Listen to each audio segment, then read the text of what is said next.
I covered my car with it, and now it's lost. Has anyone seen a 2014 BMW in the woods? Don't play. It's mine.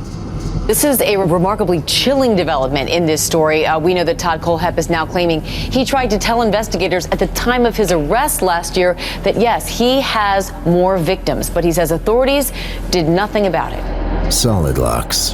Have 5 on a shipping container. Won't stop them, but sure will slow them down till they're too old to care. It was the case that riveted the nation. Kayla Brown discovered alive after she was chained up for 2 months by the ankle and neck and held in a metal shipping container on this property in rural South Carolina. Her boyfriend later found dead in a shallow grave nearby. Haven't stabbed anyone yet, but I am keeping the dream alive, and when I do, it'll be with a quality tool like this. In an 8-page letter to the Spartanburg Herald Journal, Kohlhepp writes there is more than 7. I tried to tell investigators, and I did tell FBI, but it was blown off. Kohlhepp saying his killing spree may have crossed state lines and even borders, writing at this point, I really don't see reason to give numbers or locations.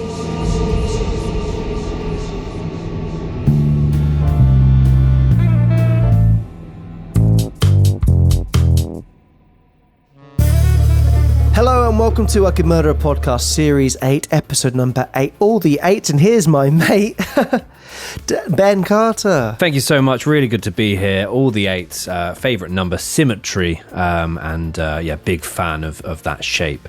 How are we doing, boys? How's producer Dan this afternoon? Yeah, very good. I'm very good. First of all, Tom, am I your mate as well? Just checking. Cool, yeah. Just wanted to make sure it's all good. You're a bloody groomsman. Second of all, would you like a true crime riddle? Yes, please. I might make this a thing, actually. Might make a jingle. We'll see how Dan's it goes. riddle. I'm going to keep it nice and straightforward for this first one. And I don't know if we want to answer the riddle. If you know the riddle, should we leave it till later? Could ask it, then we could answer it later, yeah, perhaps. Okay, here comes the riddle. A woman shoots her husband before holding him underwater for 5 minutes. Later, they head out for a romantic dinner together. How can this be? I've got the first bit. I've got an idea. Yeah. Okay, we'll mull it over and... I'm not making note of the riddle or Googling either. My hands are here. I was going to write down my answer. Oh, okay. Fair play. My answer's here. Oh, God. Could lose it. I actually played Pooh Sticks the other day. Did you? How'd you get on? How was it? 3rd out of 5. 3rd out of 5. Anyway, we are back once again with a new case. So I was speaking to Ben whilst doing the research for this case, and I was saying to him how I've seen this, the name, the Amazon Review Killer, that's the case we're doing, bounded around. And I've always thought that it was kind of one you wouldn't take too seriously, like it was perhaps someone got a little angry about an Amazon review on his product or something, and then he overreacted. But looking into this case, it's very dark, and there's a lot of layers to it, like Amazon packaging. A lot of layers to it. It's a fascinating case, but it's one that, yeah, as I said, I didn't think it would have so much going on. Yeah, definitely that. I think you see the title and you see some of the sort of the reviews that he left, and it's a bit too sort of, there is a comical element to it, but oh my goodness, either side of this, that we've got kidnapping, we've got abduction, we've got animal cruelty, we've got a serial killer, we've got confinement. There is so much going on. Take them out of my basket. Yeah. I'm not ordering that, please. No, but seriously, I'm not. And as well, we're looking at the reviews he left, which obviously we'll go into. I kind of thought he could be called the dad banter killer, just because it's just dad jokes, really just lame. And I know people will say I'm guilty of those myself, but it's bizarre, the little clues, the little breadcrumbs he left lying around. Yeah, and I don't know if this was his attempt at kind of giving himself some sort of normality whilst immersed in all these horrific crimes that he was committing, or it's literally also could be argued that that's part of his personality and how he was, because when you see him interacting with, and there's so much footage from this case, the interrogation, the trial, his arrest, his sense of humour is very warped as well, as you can tell from the reviews, but he also sort of laughing and joking whilst being arrested. which is a first for me. But yeah, super interesting case. We've gone from TripAdvisor reviews to Amazon reviews. So we're all about the reviews this week, but it's an interesting one. We do hope everybody enjoyed last week's episode, which was the case of the missing Dutch backpackers of Panama, or the death in the cloud forest. That was, we've had lots of different opinions in terms of what people feel happened to the girls, or what the outcome was, whether there was human involvement or it was just purely an accident. So yeah, do keep your feedback coming our way. We really do appreciate it. Just on that, Ben, I put a little a question on onto our Spotify, just asking people basically what they believe was to happen, and we had lots of people replying on our Spotify. We did post questions on there, so be sure to have a look in there and answer and get involved on there. But the majority think it's tour guide F. Oh wow. Essentially, a lot of people saying he seems very dodgy. I know that's the way we lent as well whilst doing the research. So we did go quite heavy on him towards the end, didn't we? But then there just seems to be so many areas that he can look dodgy on. So we're back with another episode this week. In the meantime, just listening to our podcast, leaving us a nice review means the world, and is so supportive of what we're trying to do here. But if you just can't wait until next week's episode and would like to support the podcast, then at the time of recording, we have got 123 episodes, extra exclusive episodes that are available now on audio and video platform over on icmap.co.uk, and we just added a cult episode. We haven't done a cult in a while, the Anthill Kids, which was a super bleak one. So icmap.co.uk. The third installment of our side podcast just went live as well, and producer Dan has written the fourth episode of that, which I'm excited about, AI Caramba. So we've just been frosted, and the next episode, I believe, Dan, is caved. Ooh, it was going to be buried, but that doesn't happen. But it's very fun, very scary, very spooky, and very dark as well. Ooh. But yeah, we have a website. There's a whole host of extra goodies over there: merchandise, early access to episodes, private Discord, and monthly live streams. So why not check that out? It'd be hugely appreciated. But don't worry, just listening to the podcast is also significantly appreciated. Bloody beautiful. Thank you. So this week's case is the case of Todd Kohlhepp, the Amazon review killer, the Superbike Motorsports murders, the girl in the container, the devil unchained, the South Carolina slayings, Big Bad Todd strikes. I think Ben might have made that last one up. My hands were above the table here. I don't believe that's one of mine. Oh. No. It's one of mine. No. But yes, as we said, this case, it has everything, and it's one that, as I said, you might not take it seriously by the title, but it gets very dark, and then Danny Boy is gonna set the scene for us. Todd Kohlhepp, now more infamously known as the Amazon review killer, sent shockwaves through society with his heinous, systematic series of crimes. Acting as a real estate agent by day, Kohlhepp lured multiple innocent victims into his web of terror, concealing them within his second life. He transformed his sprawling property into a chamber of horrors, where his captives face unimaginable suffering. His twisted desires led to a string of cold-blooded murders, carried out with ruthless precision. But what truly earned him his chilling moniker was his audacious move of leaving distressed reviews on products he had purchased on Amazon, an eerie and arrogant attempt at normalcy amidst his gruesome acts. Describing locks that won't stop and knives that keep the dream alive, Kohlhepp's reign of terror exposed a darkness far beyond anybody's comprehension, revealing a mind capable of unspeakable cruelty and a trail of shattered lives that would forever haunt the record books of criminal history. So I think that gives us a really good flavour for what we're going to be discussing today. I think he's from looking into this a bit deeper, he's certainly had an absolutely horrific childhood, and there is certainly a point to be made about the argument between nurture and nature. But still to this day, there's not a lot of regret, not a lot of sympathy, not a lot of empathy in his personality, and it still remains a very sort of active case to date. And on him potentially having more than the 7 victims that we're going to discuss in this episode, Todd Kohlhepp said the following. I've never done anything to anybody who didn't have it coming. At this point, I really don't see a reason to give additional numbers or locations. So it's worth noting that Todd as well, we'll get into it later on in the case, he does like to be in the headlines, be spoken about, be talked about. So some things he says later on has to be taken with a pinch of salt for sure. He does live in his own world a lot with what he's saying and why he believes he done things, why he believes it was fine for him to act in the way he did as well. So it's a very, very interesting one with lots of layers to it and lots of way. If you look at things from different ways, it's a very, very interesting case. Oh, he would absolutely give himself 5 stars, wouldn't he? Oh, yeah. If he was to rate himself. So a disclaimer for this week's episode, like many of the cases we do discuss here on the podcast, we're going to be discussing at length incidents of an incredibly violent nature, including sexual assault, child abuse, animal cruelty, and suicide. Just to bear that in mind with this week's episode, it does go down a lot of different avenues this week. Yes, indeedy. So we're going to start with the early life as we normally do, and we're going to see if there's any red flags or red deliveries, red little packages that pop up early on in Todd Christopher Kohlhepp's life. And I think, you'll agree with us that there's some early signs of worrying behaviour. Todd Christopher Kohlhepp was born Todd Christopher Sampsell on the 7th of March 1971 in Fort Lauderdale, Florida. He was the only child born to William Sampsell and Regina Reggie Tague. He had an isolated, highly troubled childhood and early life, marked by various difficulties as well as highly disturbing behaviour. And straight away, one of the first articles I read about this man stated, Todd Christopher Kohlhepp has been angry ever since he learned to walk and talk, which I thought was frighteningly accurate. Although in some of the interrogation footage and his actual arrest, he's very sort of jovial, laughing and joking with these arresting officers. He also, you can see him with the flick of a switch turn into a completely different person. And although I felt that quote was very accurate, it wouldn't surprise me based on his childhood if he had a lot of anger in him, even as a baby. It's a weird thing to say about a grown man, but I could imagine him in an adult diaper. Adult nappy.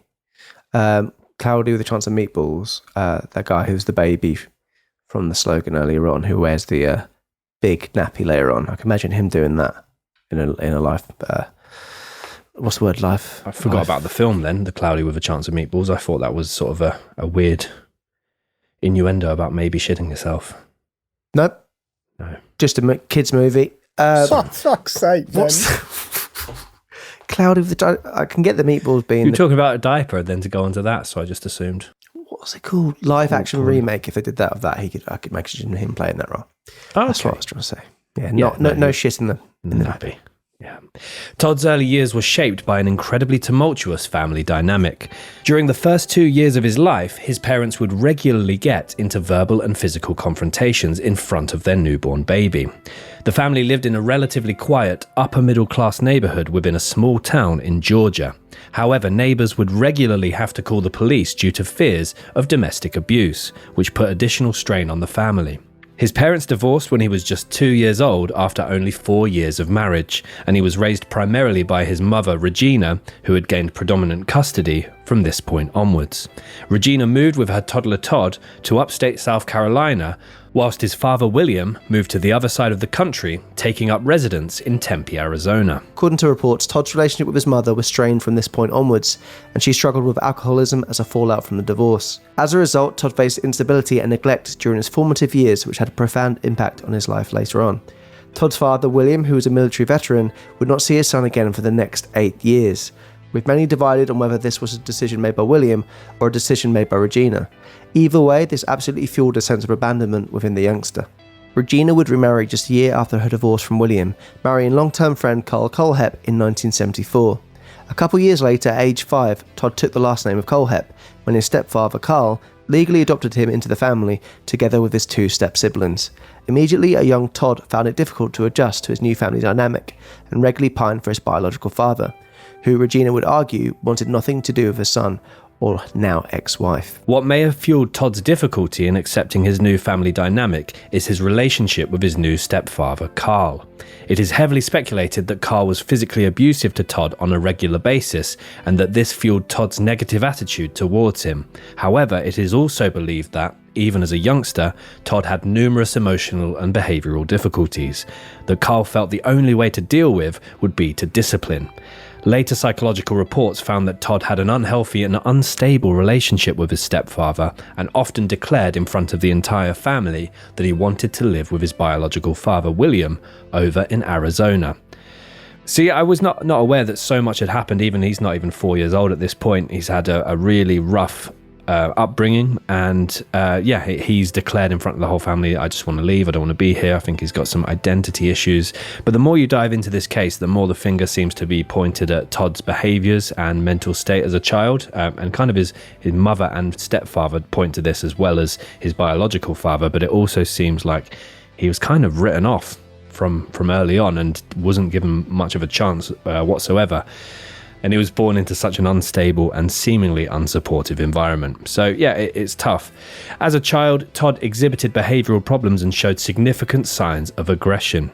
He was known to have a volatile temper, leading to frequent conflicts with his peers and authority figures. Even when in nursery school and junior school, which again, I got confused about the different school systems in America. Little look at that for you. Nursery school between 3 and 5. Kindergarten between 4 and 7, elementary 5 to 10, and then high school 11 to 18, roughly. Obviously, there's kind of summer birthdays. Kindergarten and stuff till like 7? Apparently, yeah. I thought kindergarten was the earliest one, like we have playgroup here. Yeah, I mean, they overlap massively. Sort of for summer birthdays and that. 3 to 5, 4 to 7, then you go to elementary at 5. Yeah, it's just, well, it might be some 4-year-olds and some 6-year-olds starting because of, yearly drifts. I don't think drift my 2 years though. You're 7 and then you're going into elementary school with a bunch of 5-year-olds. I don't think that would. Yeah. You said roughly, and I guess we could maybe just. I covered myself with roughly. Yeah. Very roughly. Very roughly, of course. But yeah, I mean, he was having issues at nursery school and kindergarten. And he was 12 at that time. But yeah, very, very aggressive, and I think that is learnt behaviour, either from biological father and mother or stepfather and mother. He was, very, very confrontational with all the other children in his class. He was very much a bully boy, yeah. Tantrum Todd. Tumultuous Todd. Yeah, that was better. Anyway, at the nursery school and with his step-siblings at home, Todd would regularly be disruptive and get into trouble. Troublesome Todd. Should have thought of that one. He would often destroy other children's clothing and property, whilst teachers at the school were all increasingly more aware that he was physically and verbally aggressive to other children from as early as 4 years old through to 8 years old. On more than one occasion, particularly as he grew older, Todd would destroy other students' school projects. Imagine just one of those big volcanoes. Yeah. He just goes, courage up! Chop it, that's bold. Yeah, chop it and turns it just to a knoll. From a volcano to a knoll. And his aggressive nature meant that he was kept away from any classroom pets that were kept, that's significant. If your teacher's going, let's not give the hamster to Todd. Yeah. Which you think some animals, can calm people down, chill them out, but the teachers saw something within him which was like, no. Yeah, they were essentially guarding him from any of the classroom pets. Which, is that an American... tend to see it on the movies, don't you? They have like a little guinea pig or a rabbit or hamster. Remember there being stick insects in my primary school? Oh, nice. We had a hamster that we could take home on the weekends, yeah. Oh, you took it home on the weekends, did you? Yeah. Nice. Teach responsibility. Ben, you just had that rock, didn't you? Yeah, pet rock, yeah. And you killed it. Threw it into a volcano. According to his mother, Regina, who we will talk about in a lot more detail towards the end of the episode, she said, "We were told by teachers and other parents that Todd would simply sit in a corner and could only interact with other children in an angry manner. At the time, and even now, we have no idea where this tendency could have come from." One of the things I heard about Todd was essentially he pined to be with his dad. He kind of dreamt of this fairy tale idea that he would go with his dad and his dad would understand him and everything would be peachy clean. But when you get onto how that doesn't quite play out. But that's the only real thing you can kind of see, apart from perhaps he was, being bullied a little bit and it didn't get on with his stepdad. There's nothing else to really suggest why he was such an angry child. No, I think he definitely felt very, very abandoned with his, with his parents splitting so young and then not feeling fully accepted into the adopted family. But his biological mother was still with him, and I don't know, he just constantly seemed to have anger in his heart. What is clear is that Todd struggled academically and socially, often feeling alienated from his classmates. Whilst it is highly likely that this was caused by the problems he was facing at home and in his strained family life, many have questioned why social services or even the education system did not do more to intervene in the matter, especially with what was to come in his teenage years. Even as an infant, Todd showed severe signs of emotional and mental instability. He was violent towards other children and destroyed school property in sudden fits of anger. By the mere age of 9, he started to receive counselling and was sent to be analysed at a local mental health facility where it was deemed that he was, quote, explosive and already preoccupied with sexual thoughts and desires. And again, to reiterate, he was just 9 years old at this point. Whilst all of this was happening, Todd still had no contact with his biological father, and his mother and stepfather had actually ended up divorcing and getting remarried, all within a handful of years. So again, relationship role models there have not been too kind to him. And again, I think, as Tom said, he was the whole period was dreaming of a life with his dad, who was this hero of his, when actually didn't turn out to be that case whatsoever. This placed additional strain and disruption on an already volatile family dynamic, and is likely the cause of Todd's desire to lash out and cause harm to others, reaching an all-time high. So like many other serial killers we have covered on the podcast, Todd made the decision before he had even reached his teenage years to take out his frustrations on those who could not defend themselves. After getting into a few minor altercations at school, Todd often came out on the losing end, so he made the decision instead to cause harm to animals. So a little trigger warning here, as Ben mentioned earlier on, this particular part is quite hideous, and he goes into quite a bit of detail about what he would do to an animal. Todd chased and isolated a small dog before shooting it more than a dozen times with a BB gun. He regularly kicked, threw and even attempted to strangle neighbourhood cats, and he once poured bleach into a goldfish bowl at his local Boy Scouts club, causing the goldfish to die and Todd to be kicked out of the Boy Scouts. As a result of his continually escalating behaviours, Todd's mother first tried to convince her ex-husband, William, to regain sole custody of Todd, but he allegedly refused. She then made the decision to send him to a psychiatric hospital in Georgia as an inpatient due to his continued inability to get along with other children, aggression towards other family members, and reported cruelty to animals. Todd would spend the next 3.5 years at this hospital, before being released to his biological father's care in Arizona.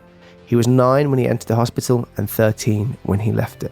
So whilst at the hospital, Todd was evaluated many times, with one report stating that during psychological evaluations, Todd had indicated that his favourite hobby was collecting weapons, a trait he said that he shared with his biological but distant father, who claimed to be a special forces soldier, mercenary and arms dealer, who taught him how to blow things up and make bombs. So he's 13 now at this point, and there is so much that's already happened. He's obviously been not kicked out of school, but removed from the school system because of his behaviours.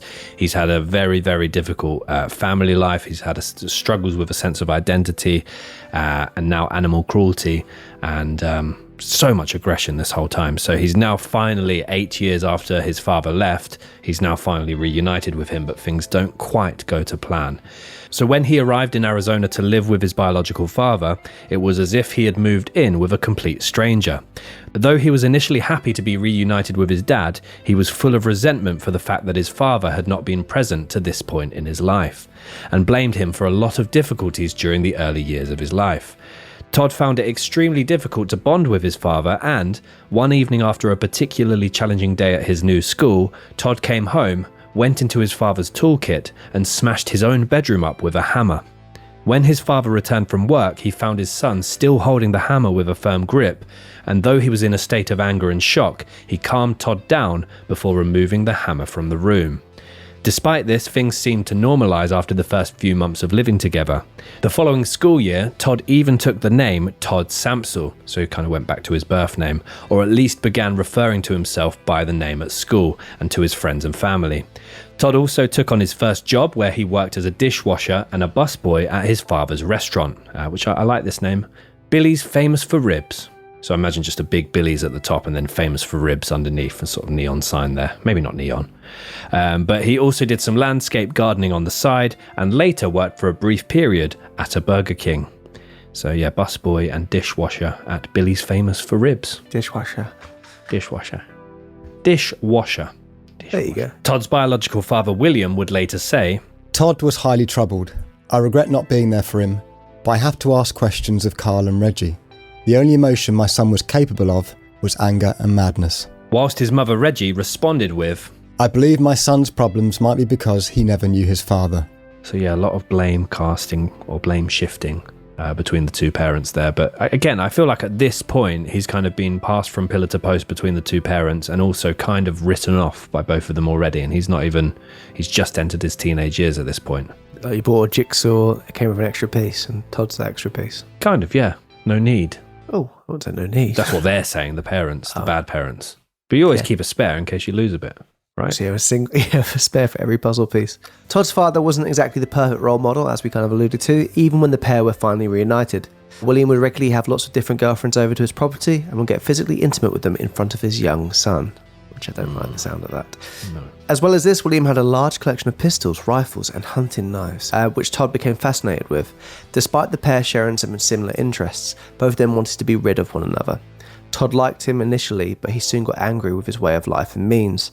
Todd requested his mother to take him back, but it said that his mother made different excuses to extend his stay with his biological father every time he tried to come home, that is It's horrible, isn't it? In terms of rejection there.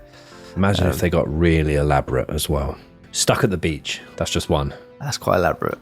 Yeah. Stuck at the beach because I immersed myself in the sand. There you go. That's slightly more elaborate. And the tide's coming in. Oh. Okay. Yeah, I guess that is elaborate. So yeah, at this point, I believe Todd's behaviours would continue to escalate. He also then began to make threats of ending his own life as a result of his mother not wanting to take him home. So she would make different excuses every few months to not have him back, and he would then begin to make sort of more threatening demands about her taking him back, to the point where he then began to consider, or at least make threats of suicide. Despite all of this turmoil, Todd somehow began to perform well at school as he entered his teenage years.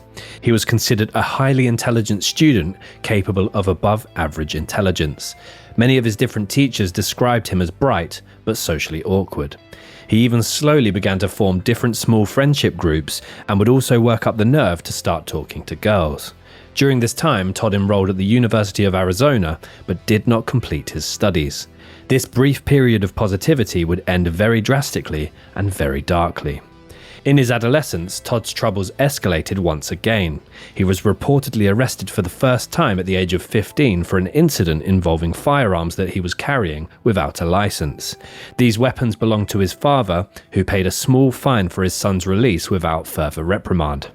Despite these initial red flags, his behaviour seemed to continually escalate further. Do you think the word firearms comes from people from far away seeing someone shoot a gun? It looks like their arms on fire. In the dark? Or just at any time, sorry? Just any time, I think. You can see it in the dark. Dan, you're a gun guy? I reckon it stems from way back when they had arrows, fire arrows. Oh, wow. Firearm! It's from the 1640s, and it just means literally firearm. An arm that can fire. Oh, so I'm not too far away. No. Not too far away. Yeah, sorry about that tangent there, guys. Tommy's tangent. On the 25th of November 1986, a then 15-year-old Todd kidnapped an unnamed 14-year-old girl in his father's hometown of Tempe, Arizona. According to police records, there's kind of two accounts we've heard of this particular thing, so we'll go into both. According to police records, Todd lured his neighbour 3 homes away with the promise that her boyfriend wanted to speak with her. Once out, he held a gun to her head and forced her to his home a few blocks south of Arizona State University. Todd then tied her up with a rope, brought her to his father's home, and brutally raped the girl. His father wasn't at home at this point. He was out of town with a girlfriend for a few days. He then further threatened her with gruesome death if she told anyone about the ordeal. So the girl actually was quite smart at the time, and she actually, explained to Todd how, it's fine, or keep it a secret, and she basically talked him down from doing anything drastic at the time, because he was thinking, do I need to get rid of her? Like, is she going to basically tell on him, report him, and him be in trouble? But yeah, she basically said, no, I'm not going to tell anyone. It's absolutely fine. At the time when she left the house, she was babysitting her 2 little brothers at the time. So once she went back to the house, one of the little brothers had recently learned how to use 911. They made the call to the police because they're worried about her sister not being there. So when she got home, the police were already there waiting for her at the house. And apparently she was actually going with the story about her going to the house, her helping Todd look for a dog for a while, and that's why she wasn't home. But she eventually did break and tell the police exactly what happened. Yeah, because that's an interesting note of this. So obviously he's done something absolutely grotesque here by kidnapping a 14-year-old and doing those horrific things to her. But then, and his own mother will make a big point about this, but then he's walked her home. But the reason he walked her home was basically to say, look, if you tell anyone, I'm going to kill your little brother, and I'm going to kill your little sister, and I'm going to kill you. Whereas obviously he's walked her. His mother would later go on to claim, oh, he's not a monster, he walked her home, which is just completely warped. So his father, William, was out of town, and there are kind of, again, two different stories here. Number one, he was away on a business trip in Nebraska, and number two, he was away for a long weekend with one of his girlfriends. Either way, he basically had also requested one of his close friends to check in on his son, and he would arrive shortly after Todd left the house with this girl. Whilst he did have her in the house, he tied her hands with rope and put tape over her mouth before then going on to attack her and walking her home. So whatever the case may be in terms of how the police were alerted, police will then follow up and arrive at Kohlhepp's home, where they found him with a rifle pointed at the ceiling. And apparently when police entered the property and convinced him to put the gun down, the first thing that he said to the police was, and this is a 15-year-old boy, "How much time am I going to get for this?" And when asked why he did it, Todd said that it was out of anger and rebellion towards his father. Yeah, it's very much blaming everyone else for your poor actions, essentially, and not taking any responsibility for his actions whatsoever, which is something that he'll continue to do. Definitely. Yeah. Todd was arrested by arriving police and charged with kidnapping, sexual assault, and committing a dangerous crime against children. 3 months later, in early 1987, he pleaded guilty to the kidnapping charge. However, the other charges were dropped. Now, I believe, again, it was because this young girl and her family had already been through enough trauma that they didn't want to then take it to trial. And there was some controversy about him being tried as a juvenile rather than tried as an adult. And that was an argument that went on for months as well. He was later tried as an adult and was sentenced to serve 15 years in prison and also register as a sex offender. Whilst serving his sentence, Todd's behaviour remained troublesome, and he was cited for disciplinary infractions on numerous occasions. However, he's also said to have maintained good behaviour whilst in prison. When it was coming up for his parole, neither his biological father or his stepfather or even his biological mother wanted to claim responsibility for him. One of the probation officers at the prison remarked, "It is obvious at this time that Todd has no family support system." And again, yeah, I mean, he has been shifted between the parents. He has had a very conflictual relationship with his stepfather. But to have neither of your parents kind of wanting to regain custody of you when coming out of prison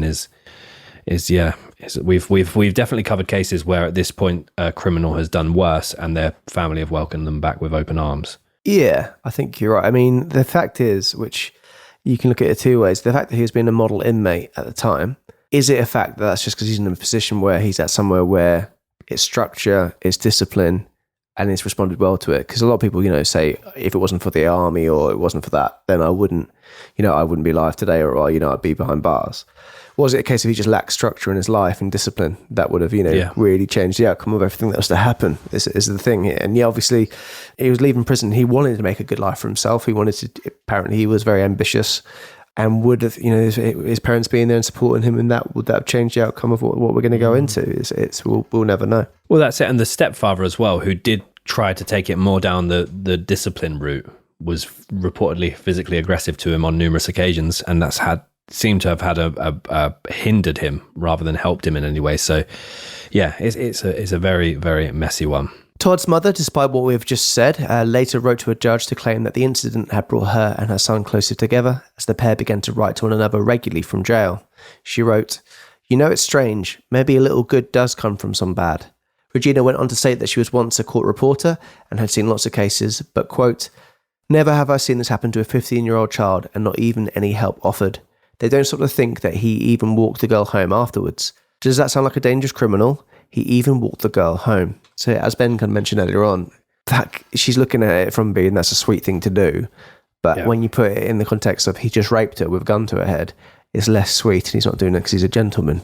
So yeah, I think she's very much twisting that to her own agenda there. The adult probation officer wrote that Todd was, quote, "the type of individual, one with little or no conscience, who presents the greatest risk to the community." Despite Todd's mother's best efforts, the judge went on to sentence Todd to 15 years without the possibility of parole. In a later court-ordered evaluation, Todd appeared to show deep emotional disturbance, but not psychosis. The evaluating psychiatrist wrote, "Kohlhepp displayed signs of ego inflation and extreme rebellion against authority, as he generally feels he should be in control."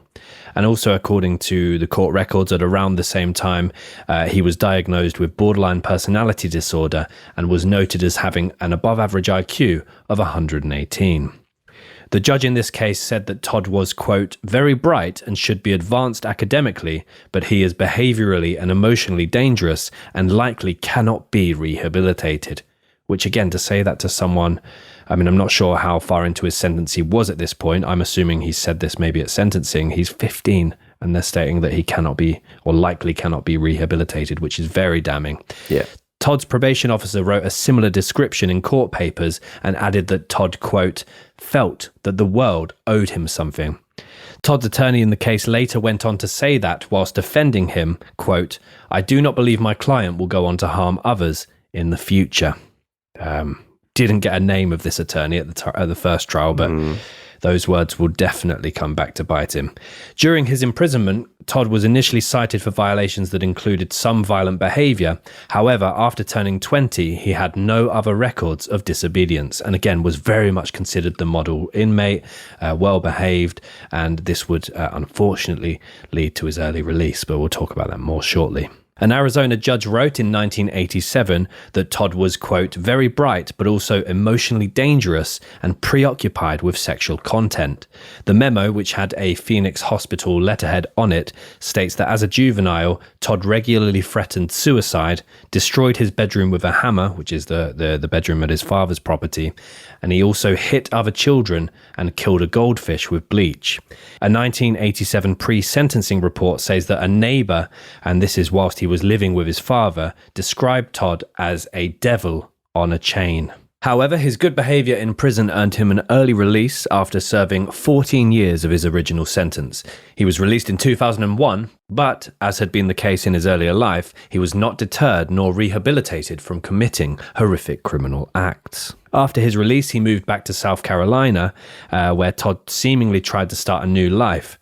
And despite being registered as a sex offender, he was somehow able to get a real estate license on the 30th of June 2006. And basically, he was given an application form and he lied about, he did not disclose about the serious criminal offences that he had and only listed some minor ones. And I think part of them were down to driving violations, and that's all he declared.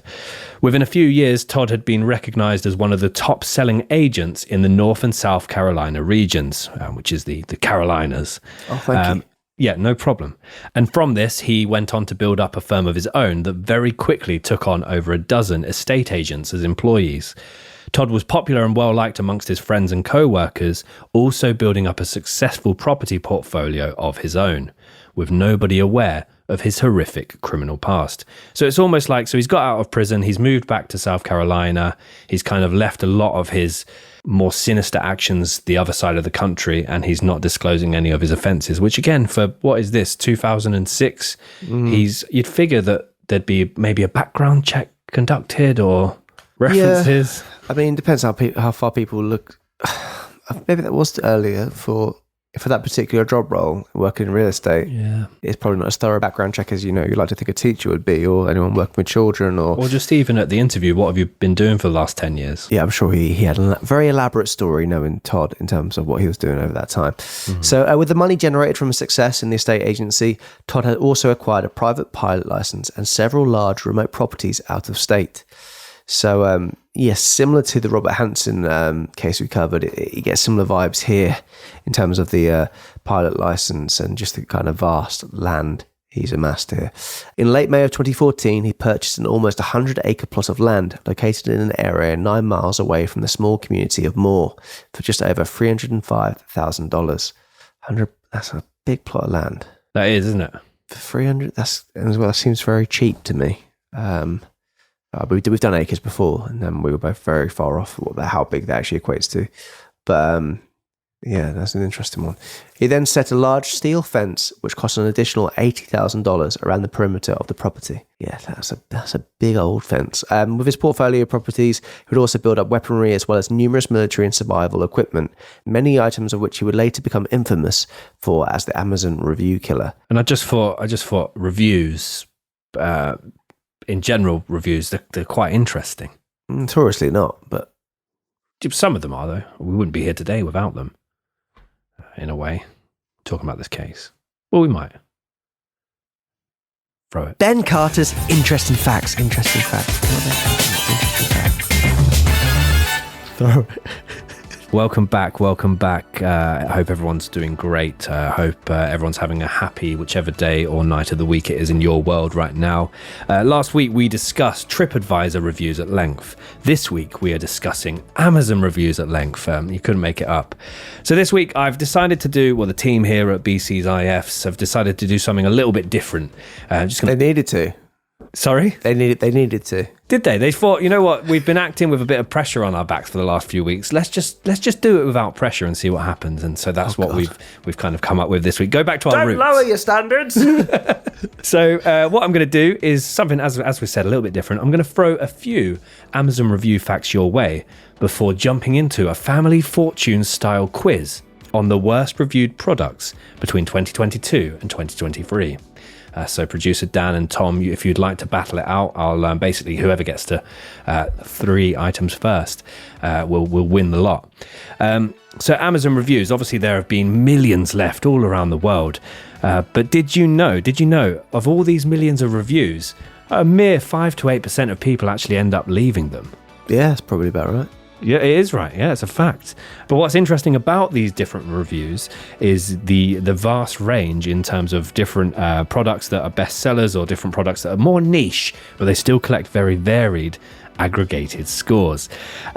I then thought, let's find out what the most popular product on Amazon is, and they literally have a bestsellers section which changes daily. So I can't give you at the moment. It's a PlayStation 5, but that again, it's changing very, very quickly. Get into the game, mate. We're ready. Yeah, exactly. So what we're going to do is we're going to, and typically, just so you know, if you need to get yourself out of a bit of a wrangle down the pub or something with your friends, typically your bestsellers range from clothing and shoes to electronic devices. So the worst reviewed items of 2022, 2023. BCS IFs. No, we're not on there yet. We got some good reviews coming in anyway. And a credit here to Vice and Thrillist for putting this list together. Basically, I'm going to give you some clues because some of these items are quite niche. Of them, actually, ironically, a book called 1-Star Reviews has ended up on there. It's an Amazon-based book which has gathered a load of 1-star reviews, but I think some of them are in homage to the book itself. It's quite nice. So I'll give you some clues, and if anyone sort of, I can give you a clue on one item itself and see who gets it first, or I can just leave you to it. That's your game, mate. You thought it out, so just let us know what you think. Give us a clue. Give you a clue. Okay, right. So this first one, it's a pillowcase, and it's a famous actor's face on it. Okay. And face is a Keira word. Knightley? No, that's quite good, though. It does work, doesn't it? And the I Pillow guess Man? It's not the Pillow Man. And I guess here's another clue. Once you put your face on it, you'd never want to take your face off it. Nicolas Cage. Travolta. Nicolas Cage, well done, Dan. Yes. Face off. Nicolas Cage pillowcase, $14. Pillow Cage. Fun fact, this Which kind of works. Yeah. What was wrong with this? Basically, it's quite a pixelated image, I believe, and also not people have gone, not people have been too keen on it. However, one reviewer noted this inanimate pillowcase won more Oscars than The Wicker Man. So a little spice at Nick there. They didn't, though. No, neither of them won anything. Okay, right. Let's move on to the next one. Former American politician has a Christmas decoration that's red. Donald Trump bubble hat. Make America Great Again hat. Boom, there you go. Okay, Tom, did I leave that on the fucking dock? I'm not down there. Oh, okay, yeah, it is on the dock. It's the only thing on the dock, and he's got it. Okay, well that's 1-1. I haven't scrolled down. Okay, we'll stay in the world of American politicians. American politician toilet paper. Barack Obama toilet paper. Yeah, it's 2 points to Tom. It's not even any good. That's not really that good. No. Okay, here we go. Insect that you can buy alive in a large quantity. 1,500 of them, in fact, for $11. Ants. Locusts. No. Worms. Maggots. I don't. No. I don't want to give it away, but flies. People are usually quite happy about these. Ladybirds. Ladybirds or ladybugs, yeah. 1,500 of them. Buying them to get rid of the on their plants to kill other animals. Exactly. It's currently out of stock, but it got loads of really bad reviews because they're supposed to arrive live, and oh damn, yeah, the container didn't have too many air pockets by the sound of it. Okay. Or a house. Yeah. My dad once ordered a queen bee online. Wow. It was Beyonce turned up. That was good.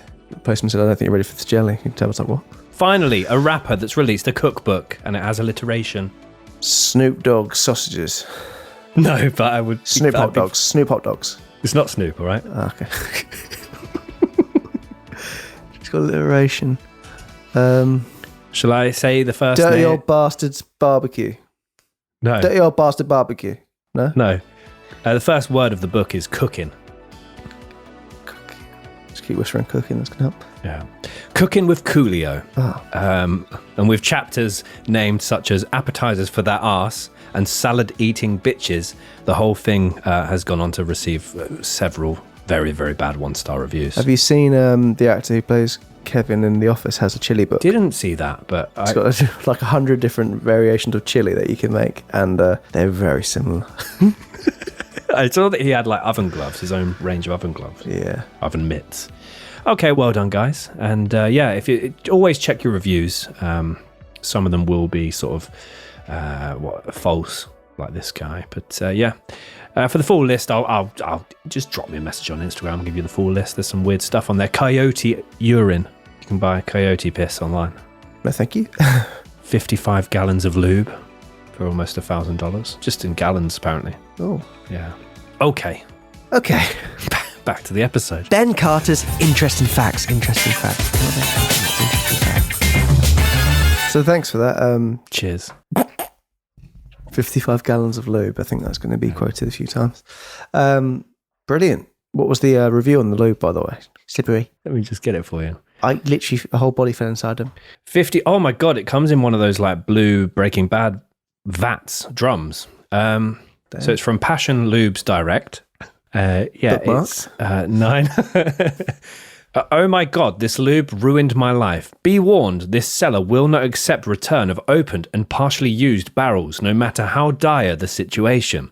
I totally did not intend to buy the lube. It was a Freudian slip meets buy now button. It's a long story, but my therapist had suggested that instead of acting upon my uncontrollable urge to masturbate in front of farm animals, I should instead desensitize myself to the items from which such urges arise in a controlled environment. Yeah, I know, I didn't think it would work either, but what did I have to lose except from another indecent exposure arrest? So there I was, trolling Amazon, my safe controlled environment.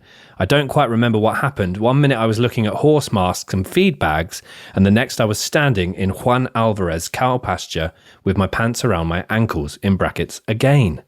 I must have blacked out or something. This does go on for ages. This feels like it's a lie as well. Basically, this person ended up spending $2,000 for a 55-gallon barrel of lube, and they wouldn't take it back. I think if you open the lube and use it, I think you can return it. I think that's fair. No, just buy it in smaller portions if you want to use it once. And that's a Ben Carter guarantee. Anyway, back to the case. A customer once sold her home privately to Todd, remembered him as being extremely outgoing and professional. But she did mention that he would often talk about his firearms and sometimes subtly use sexual innuendos with her during their conversations, which, as a married woman, she found extremely uncomfortable. As well as this, a woman who listed her house with one of Todd's employees described him as angry and condescending towards her partner. And bizarrely, a banker who once worked with Todd claimed that she was aware that he often watched pornographic videos, even when he was at work. Working and jerking.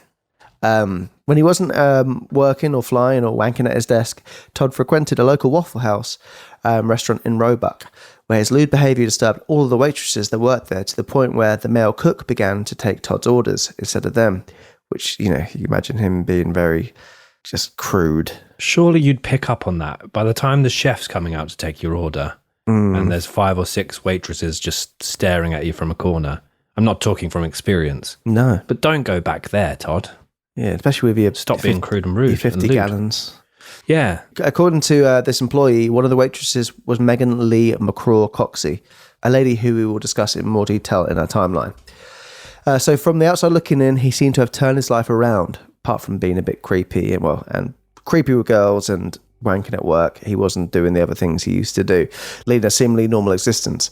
However, things lurking beneath the surface were far from what they appeared to be. And it is here that we move to the timeline of the Amazon review killer.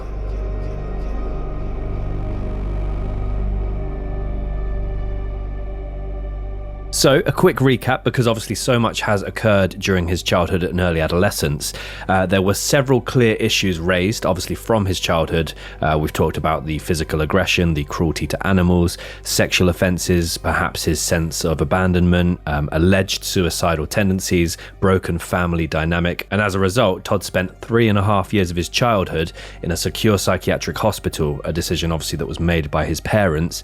And he spent over 14 years in prison for committing a kidnap and rape at the age of 15. So by the age of 30, Todd had spent 17.5 years of his life locked away from the general public, with a judge as well as a probation officer both stating that they do not feel he can be rehabilitated. I mean, if I'm right, that's about 58% of his life in the system. 15.8.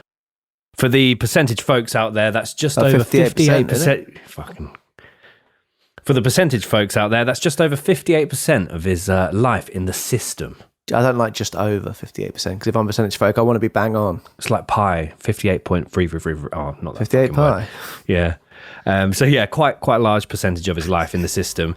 And before moving to the timeline, we did obviously talk about Todd setting up his own real estate business. However, we need to now jump back a few years to show exactly how he was able to do this, but also to show how he was able to continue to escalate his crimes almost immediately after being released. So we're starting in the August of 2001. After spending almost 15 years behind bars, Todd is released from prison, aged 30. During his stay in prison, he behaved like the model inmate. He was even able to graduate from the Central Arizona College with a bachelor's degree in computer science. Perhaps surprisingly, Todd was never visited by either his biological father, mother, or stepfather during his time in prison. So that's, almost 15 years and none of them came to see him. I know he did write a lot to his mother. But I feel, again, they've kind of washed their hands of him very, very early on and continued to do so later in life. Once released, he decides to relocate from Tempe, Arizona to Spartanburg, South Carolina. Maybe Spartanburg? This is Spartanburg! January 2002, now a free man, Todd decides to learn how to drive and earns his driver's license. He then became a graphic designer for Seven Sons and Company in Spartanburg. What, Dan? Spartanburg. Spartanburg! He then became a...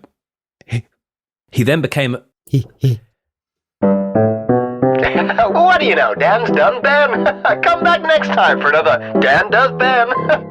He then became a graphic designer for Seven Sons and Company in Spartanburg. This was a sports clothing company. He manages to fabricate his CV and lies extensively about his employment history. So we did wonder earlier how many lies he would have told on that CV, and I reckon probably about 17.5 years worth of lies in my estimate.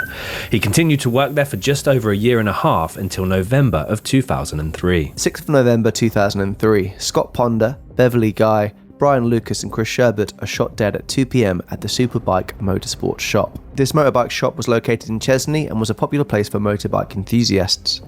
So this was a family-run business, and sadly it would see a son, mother and close friends dying within seconds of one another. So Scott Ponder left for work on the 6th of November before his wife had even woken up. Melissa Ponder was 7 weeks pregnant at the time of her husband's murder, and sadly she spoke to her husband for the final time on the phone shortly before his death. His last words to her were, "Okay, I'll see you later. I love you. Bye." Scott and Melissa had just been to an ultrasound scan to see their unborn child 2 days before Scott's murder. So Beverly Guy, who was also murdered on this day, her husband Terry Guy would go on to say, "You wake up one morning, kiss your wife good morning, tell her how you love her, and go to work. And you just take it for granted you're going to see her that afternoon." From the beginning of the investigation, a witness had commented that had seen a large man at the Superbike Motorsports shop prior to the murders. This was not a robbery. Nothing was taken. A police sketch was drawn and shown to Melissa Ponder, who would later become a suspect in the case. The police sketch showed a man with hair parted, covering part of his forehead. It looks like the man has stubble around his top lip. It also appears as though the man was wearing what could be described as a polo neck shirt with a t-shirt underneath. 3 days after the murder of her husband, Melissa was taken for questioning by the police. They suspected she had killed her husband, mother-in-law, and 2 of her friends. Imagine that, being That's horrible, accused of that. Melissa was polygraphed and asked by the police questions such as, "Did you kill your husband, Scott Ponder? And did you plan the murder of your husband, Scott Ponder?" So at this point, she's obviously pregnant and being accused of essentially a mass murder, which is, a horrific situation to be in. 7 months after Scott's murder, Scotty was born, and Melissa commented, "That birth overshadowed any type of sadness that I'd felt through this. I got to hold a piece of him again. I had his flesh and blood with me." Shortly after the birth of her son, Melissa was taken in for questioning once again, which obviously this case would this particular murder would go unsolved for a very long time. So you can understand why they have to be very thorough, and with a lot of the statistics in terms of people more likely to murder, they know the victims, etc., etc. So it's not too crazy, but it's just a very sad circumstance when we know with hindsight that she wasn't anything to do with it. So this Superbike Motorsports shop, it was kind of isolated in the middle of nowhere. It wasn't a thriving business by any means, but it did have regular customers that would hang out there. And obviously, as Tom mentioned, it was a family-run business, so it wouldn't be unusual for the entire family and their friends to be there and hang around in the shop. And this is why I think as well, due to like the lack of additional witnesses or a lack of people being in that area at the time, it was able to go unsolved for so long. And they had Melissa as their prime suspect for so long, this early stage pregnant lady, and they had no one else to go off really, apart from potentially this composite sketch that was drawn up, which again doesn't look at all like who actually the criminal would end up being. I think, to really highlight Ben's point there as well, we'll get into it with Noel Lee, who actually went on to find the bodies. I mean, multiple shots were fired, and the bodies were left there for quite a while. So no one had heard the shots and come across to it, just to show how out of the way they all were as well. So following this line of investigation, the police retrieved a nappy from Melissa's newborn baby, Scotty, and DNA tested it. So these test results from the nappy, essentially to the blood test, because it was the wrong blood taken from the victim, would go on to kind of highlight they think that this affair happened. Melissa vehemently denied that this could not be true. She said she told the police, "I'm going to get my baby. You will swab his mouth in front of me. I will watch you. Put it in that envelope." The second testing was conducted, but to her surprise again, the results showed that Scott was not the father. Shortly after this altercation happened, Melissa was told the police had swapped the vials of blood that had been used within the testing. It had been mislabeled and Melissa was finally cleared. However, Melissa admitted, "I cannot tell you the things that have been said about me. I know that Scott's grandmother, who I thought I was close to, died, believing that was not her own grandson." Yeah, that's horrific, isn't it? That's not a small error by any means. That's significant. And for them, that's first of all part of the reason why they honed in on her, first of all, as a prime suspect. But then secondly, it's almost turned the surviving families and the victims against her. Yeah. So that's horrific. Noel Lee, a close friend of Scott Ponder and Brian Lucas, also was scrutinised by the police. Noel had found the bodies and called 911, where he told them, "Apparently everyone's been shot up here. Everybody's laying down in a pool of blood. His mum has been shot, the mechanic's been shot, whilst in a state of shock." He then told reporters that he was fingerprinted and left with the label of the murderer responsible, until it was later found to have been the crimes committed by Todd Kohlhepp, who was proven to be the gunman years later. It was revealed that Todd shot the 4 people within the shop after they apparently, again, this is according to Todd, apparently they laughed at him and mocked him when he tried to return a bike that he had damaged. So they refused to give him a refund and they mocked him for not knowing how to ride a motorbike. Obviously, unbeknownst to them, he'd spent however many years in prison and had only recently got his driver's license. But basically the story is he had very badly messed up this motorbike and tried to return it because he blamed it on the shop selling a sort of a faulty bike, when it was actually him. And allegedly one of them even said, "Oh, which bike are you going to mess up next?" or something like that. They made sort of like a passive aggressive comment towards him, which he did not like. Yeah, the motorbike apparently he got was one that it was for a very skilled person. It was a very quick bike. It was very hard. You had to be very delicate with it, and anyone with no experience with motorbikes, which he didn't really have, it would have been very hard for him to manage. But they didn't really. He was like, "No, I want to get that bike." So him trying to ride it as an amateur wasn't a good idea. And him kind of obviously getting the scuffs and nicks on it, like as you would get. He tried to return it, like Ben said, and they weren't having any of it. But so I think his pride was very much hit with that as well. Might be wrong as well, but I know this will probably be different in America, but in the UK, don't you have to start off with like a little moped and learn on that, and then you go up in the engine sizes that you're able to drive based on experience? I don't know. Your dad's got some motorbike experience, hasn't he? He has, yeah, but I'm sure, I mean, this is going back years and years and years, but I'm sure you have to do like to get a basic, it's like driving, again, I could be wrong with this, but like driving certain freight carriers, you have to start on the smaller ones and work your way up to different sizes, right? You can't just jump in at the deep end. I think you're right, but I think you can also get courses, like you can do like a week course and it gets you right to the top.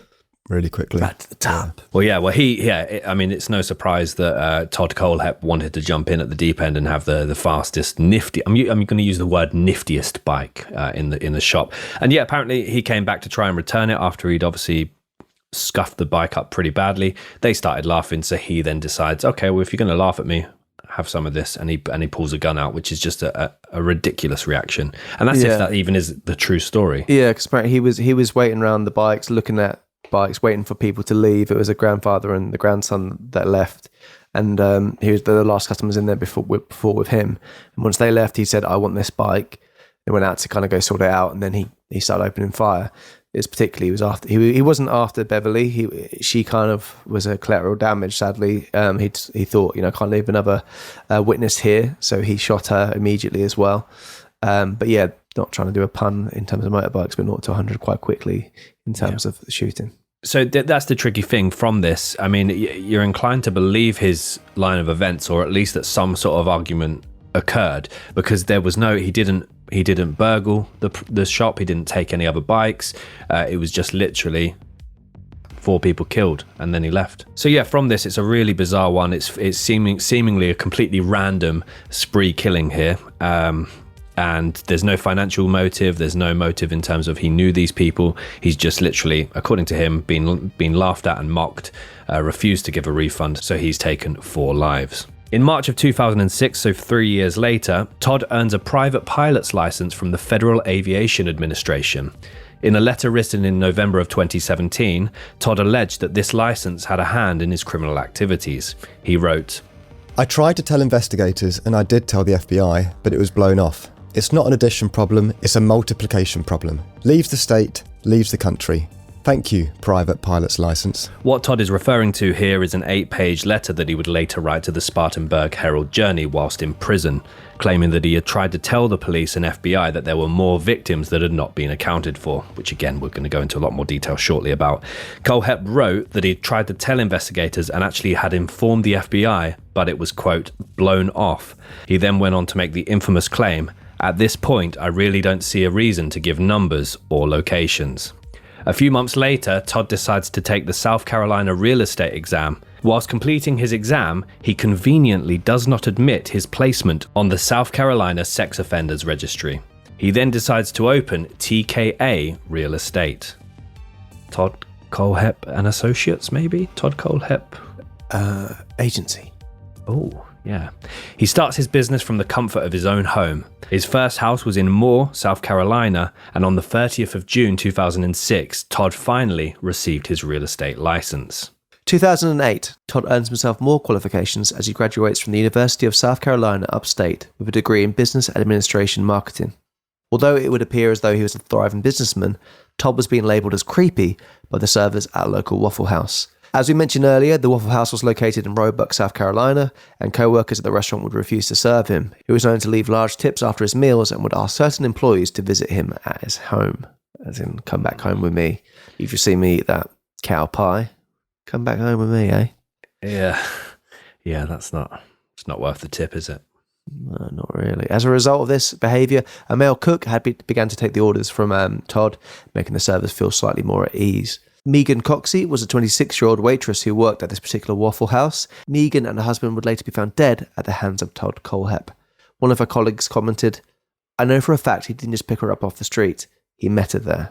So the colleague is implying that he already had communications with Megan and they were arranging some kind of meet up there. In May of 2014, Todd purchases a second home, and this is the large piece of land near Woodruff that we talked about earlier, that then he basically pays an additional $80,000 to surround it by a metal chain fence. His business was successful and Todd was starting to make a name for himself, hence his ability to quickly buy a second property. After purchasing the land, Todd decided to add a chain link fence to this estate, which in hindsight, some people believe should have raised questions, but he was known to keep a number of large dogs, and he could have easily said, look, it's to keep the dogs in on the property, on the land. So yeah, this almost 100 acres that he's purchased and now surrounded by chain link fence has got a large double garage on it. There's a bit of a kind of a wooded area as well. And then all of a sudden, a couple of shipping containers appear on the property. but more on that shortly. In December of 2015, Megan Coxey and her husband Johnny Coxey disappear. As previously mentioned, Megan worked at the Waffle House that Todd was so well known to frequent. Megan and Johnny lived with their child in Spartanburg. Megan and Johnny did have a history with the law and had only recently been released from prison a few weeks before their disappearance. So, yeah, the reason why they kind of had a slight reputation with local police is that they were known drug users, and Megan was very well known to have been a heroin user. She had actually been charged with child neglect after her baby tested positive for heroin, which is just, yeah, absolutely horrific. Megan had admitted to abusing the drug during the first 6 months of her pregnancy. She then admitted that she had relapsed and started using the drug again. As a result, the couple's child was placed under the supervision and care of others.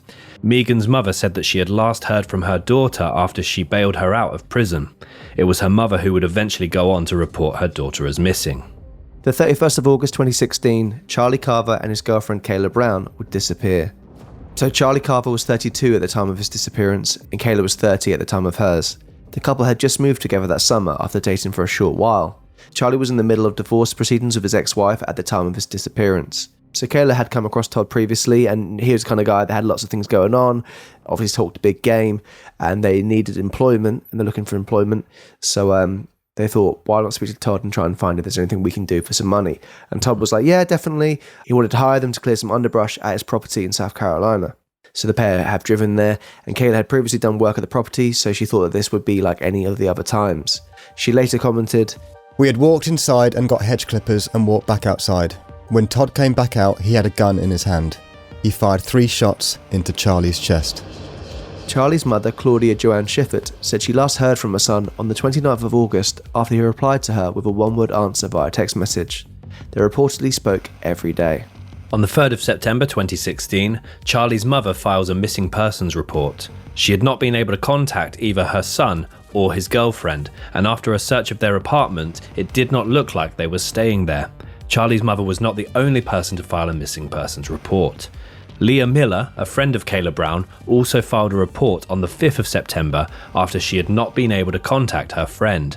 Leah had had last communication from Kayla on the 31st of August when she texted her friend, "Are you awake?" at 6:06 a.m. Leah did reply to the message eventually, but this was hours after she had received it. After silence from her friend, Leah contacted the police. She told them that Kayla's car was parked outside of her apartment complex. Police gained entry into Kayla's apartment and found that Kayla's dog, Romeo, had been left inside for days without food or water. "That dog is her baby. She'd never leave him like that," said Bonnie Newsom, who was Kayla's mother. So this part we're going to go on to now really is a big insight into how Todd's mind worked and how he liked to kind of play with people, and essentially it's kind of like trolling. Yes. It's probably the most... he's probably the biggest troll I think we might have covered in terms of, I mean, I know we've had people before trolling the police with teasing them and bits and bobs, like BTK Killer being very cocky with like his cereal boxes and things like that. But this is Zodiac troll. Yeah, bloody troll. But this is September till October 2016. Social media was used to try and find the couple. Physical copies of the flyers were also handed out and placed around Anderson. Facebook groups were set up to spread the message about the missing people. After weeks of no communication, Charlie's Facebook is updated with posts stating that he and Kayla had got married, had bought a house, were expecting a child together, and were okay. However, the families knew this was strange and did not think this was actually Charlie or Kayla posting. The photos, which claimed to be new, were found to have been taken over a year ago. The language used to post did not sound like Charlie. The account posted a photo of the couple from 2 years ago with the caption, "We're fine," but it was later deleted by whoever was using the account. All of a sudden, after a few days of silence, Charlie's Facebook posted a graphic of an apparently disturbed man, holding his hands on his head, accompanied by the words, "If I weren't crazy, I'd be insane." Yeah, it's like, it looks like something that you might find on DeviantArt. It's a really unsettled gentleman. An unsettled gentleman running his hands through his hair with bulging eyes. And yeah, if I weren't crazy, I'd be insane. You don't have to be mad to work here. But it helps. Yeah. And we just, lifeguards. I wouldn't want a mad lifeguard. No, Dan was a mad lifeguard. No, he wanted madness as a lifeguard. Yeah, he wanted chaos. Charlie's Facebook also shared an image on the 2nd of October 2016, posting the last few lyrics of the Eagles' Hotel California. Dan, could you read these lovely lyrics for us? I'll sing it for you if you want. Oh, go on. No, fuck that. Last thing I remember, I was running for the door. I had to find the passage back to the place I was before. Relax, said the night man. We are programmed to receive. You can check out any time you like, but you can never leave. So particularly those last two lines are very eerie in this case. When we go into what happened to Kayla, you can check out anytime you like, but you can never leave. So Charlie's account also shared various memes, including two particularly unsettling ones. One that had the text, "What colour ribbon supports the cure for people who can't keep their nose out of other people's business?" Which is... You do have certain people on your Facebook who share those kind of things. You go, why are you sharing that? No one cares about your business, mate. And one said that, sometimes late at night, I dig a hole in the backyard to keep the nosy neighbours guessing. Yeah, that's a bit more obscure than the ribbon one. Well, like I said earlier on the case, this is like dad banter, the dad banter killer. And it's like those kind of posts. That ribbon one, was sort of strikes me as like Facebook mums. Yeah. What colour ribbon supports the cure for people who can't keep their nose out of other people's business? But they're the kind of people that go, had a really awful day today. And people are like, what's up? It's like, DM me. Or they check in whilst at hospital. That gets me. That does get me. Sorry to people that have done it, but that just, don't come on. I mean, not similar, but Sandy, my little dog, was used for some pictures for Wood Green for some marketing. And I shared it. Someone's like, is she at Wood Green? I was like, oh no, I could see why. But why would I be sharing pictures of her? Like, I've given my dog to Wood Green. Here you go. Very odd. So two friends commented on this particular post, with Brecky Hickman asking, are you hinting at what you did to them?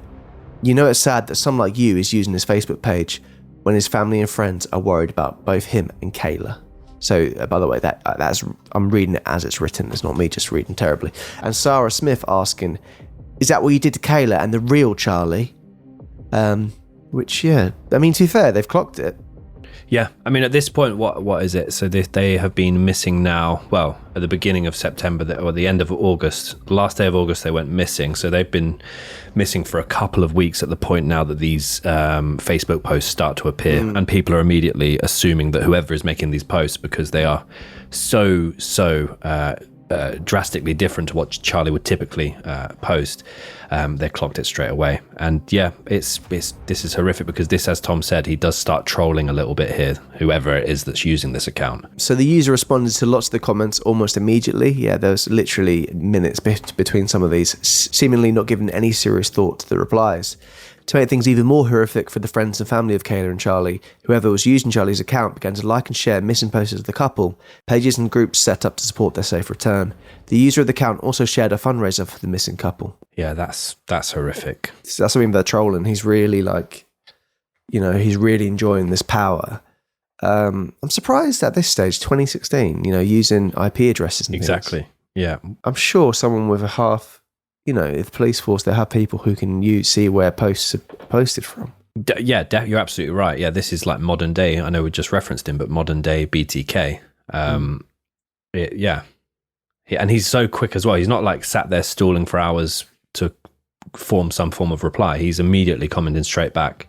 So you can imagine him getting some real enjoyment from this. Yeah. On the 15th of September 2016, after Charlie and Kayla had been missing for 2 weeks, Todd Kohlhepp began posting status updates on his Todd Kohlhepp Real Estate Facebook page regarding the missing persons.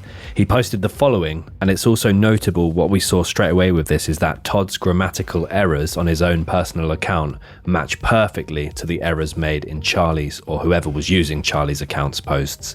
So there was lots of similar sort of misuse of punctuation and kind of similar grammatical mistakes. So Todd posted the following. Reading the news. This person missing, that person missing, another person missing. Oh wait, that person just went to a beach with a friend.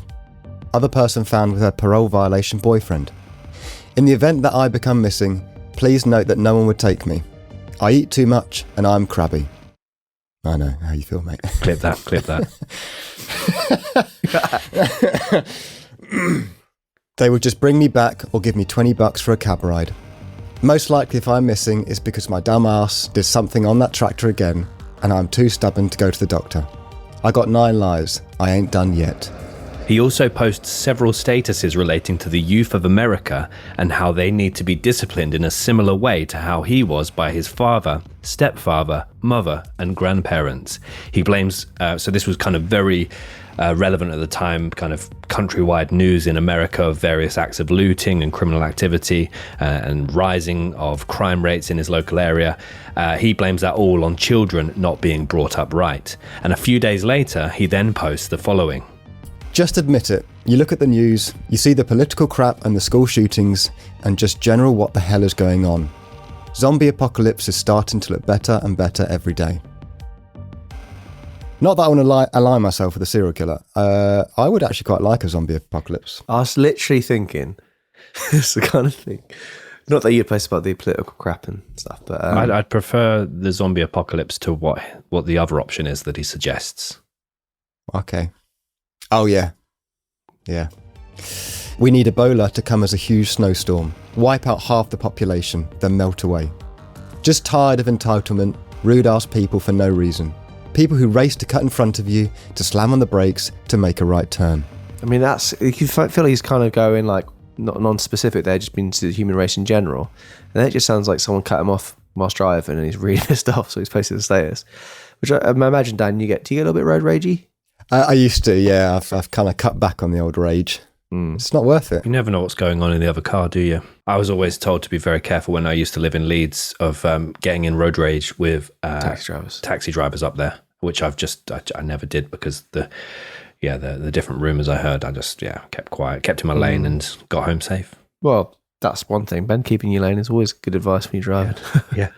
All the best. But yeah, I mean, I can sympathise with him for the people that do cut in front of you and then slam the brakes on, because that's not very nice. But I don't really relate to him on anything else. But Dan wants a zombie apocalypse. Oh, I'd love it so much. Yeah. I'd thrive in that. What if they're fast?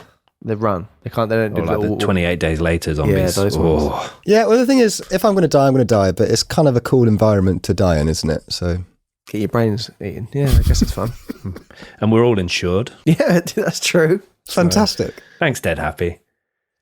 So he's still making all of these different bizarre rants about society whilst also technically being he is. He's technically at this point a serial killer and has a kidnapped young lady captive on his property for over a fortnight at this point, and he's taken to Facebook to rant. I'm still thinking there, Ben, from your throaty there for Dan's death wish. Can I just get a group of people to gather around my body and rip me to shreds? I'd love that. Can't you do zombie experiences? Isn't there a thing? Yeah, I've done one. Did one last year. There's Hitchbrook House do experience a haunted thing. That's not too far away. There's a place in America, Ben, which would be funny to do a little review thing on. That, is this that bloody one that's had loads of people threaten legal action? You pay to basically be terrorised. I watched a Vice documentary on that, yeah. Oh. You get waterboarded and stuff, don't you? Oh, shit. You're basically paying to get kind of like tortured. Something Manor. It's horrific. Quite like that. You would not like that. You have to sign like a 20-page waiver, Dan, before you even... McCamey Manor. There's a whole Wikipedia page on it. We'll do something on that sometime. Yeah. Nice. It offers a prize of $20,000 for completing it. I don't think anyone's completed it as of yet. I would love to do a vlog, Dan. Go to America with you, and you're going to win that prize. Can you actually win 20 grand? A volunteer guide testified that the 40-page waiver signed by participants lists possible risks, which include having teeth extracted, being tattooed, and having fingernails removed. Still fancy it? 20 grand, though. Fingernail grows back, tattoo removal. No, the teeth thing put me off. You spent quite a bit on your gnashes already, haven't you? So yeah. I imagine, the closer you get to completion, the more they're trying to it becomes defending a 20 grand payout. So we're going to put you in an ankle lock. It costs 21 grand to do it as well. So. So anyway, at this point, if you hadn't guessed, it's Kohlhepp that is posting all these bizarre statuses and sharing all these bizarre memes on Charlie's account, responding to comments on there, sharing missing persons reports on there. At the same time, he's kind of making all these different statements about modern day society on his Todd Kohlhepp real estate page on Facebook. At this point, he's making all these different bizarre rants about society whilst also technically being a serial killer and having kidnapped a young lady, keeping her captive for over a fortnight at this point. So he's living several different lives and identities. as of right now, and the investigation continues. So as it does continue, it was later revealed that Charlie and Kayla had been hired by Kohlhepp to do some landscaping work in a wooded area of one of his properties, which, as Tom mentioned, he'd mentioned to them that he had some underbrush that he wanted to be cleared out from this particular forested area. So they were brought to this kind of isolated piece of land by Kohlhepp, who then locked the gate behind them as they entered the property. The police collected this information via Kayla's Facebook messages, which they had obtained a search warrant in order to gain access to. So from looking into her Facebook messages, they could see clearly that Todd had hired her and her partner to come and work for him. They then decided to look into phone records and found that the couple's phones had last pinged to cell phone towers near Todd Kohlhepp's house, but they were unable to locate where the phones were used specifically. So when they say Todd Kohlhepp's house, this is not the piece of land that they were taken to. This is actually his residential property that he was living out of in South Carolina. The police became interested in Kohlhepp after they received a tip-off about a sex crime. The police then obtained a search warrant for Kohlhepp's house. And again, this search warrant they've got is kind of, they are going to his residential property, but they're also going to his more isolated 100-acre countryside property as well. So there's two separate police teams going to different locations at this point. So the 3rd of November 2016 at 8 a.m, at the exact same time that detectives were issuing the search warrant at Kohlhepp's address, Kayla was finally found by the police. She was found chained like a dog, according to authorities. When police initially heard banging come from inside a shipping container, they presumed the noise was coming from the nearby woods. But then they heard, "Help me, get me out of here." They knew that someone was inside the container. Arriving police informed Todd that they were at his property because the mobile phones of Charlie and Kayla had last pinged at his house. When they told Todd this, he asks, "Are you looking for the missing girl?" making no mention of Charlie, who is technically also missing at this point.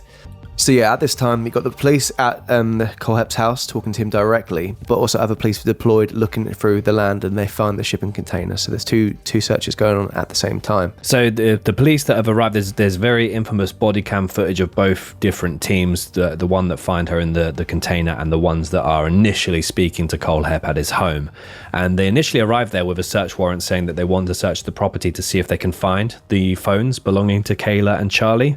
But as this is happening, obviously a search is ongoing at the other location, and then there is a very pivotal moment when one team of police inform the other team that we have found her on his property, arrest him now. So we'll play that clip for you now. Do you want to help yourself and tell me where the body's at so we can go recover Charlie's body? No, sir. You don't want to? No, sir. Okay. Why'd you shoot him? I didn't shoot anybody, sir. Okay, why'd you lock her in a container in your property? I was stopped. She's on your property right now, locked in a container. They just got her out of they called it a Shipping container. Connex box. She was locked in a container in a Connex box. They got her. We have investigators. We have like 20 investigators on your property right now. Okay. And they have found her in the Connex box. So she never left your property. Okay, you locked her in the Connex box, and she has told investigators that you shot and killed Charlie. Okay, so I'm trying to give you an opportunity to help yourself and help us, help you find this body. Because she's saying Charlie's body, you buried Charlie's body on that property. No, sir. So you're saying you didn't lock her up, you didn't put her in the Connex box or anything? No, sir. I'm gonna need an attorney. Probably a good thing. Go ahead and put him in the back of your car. Sir.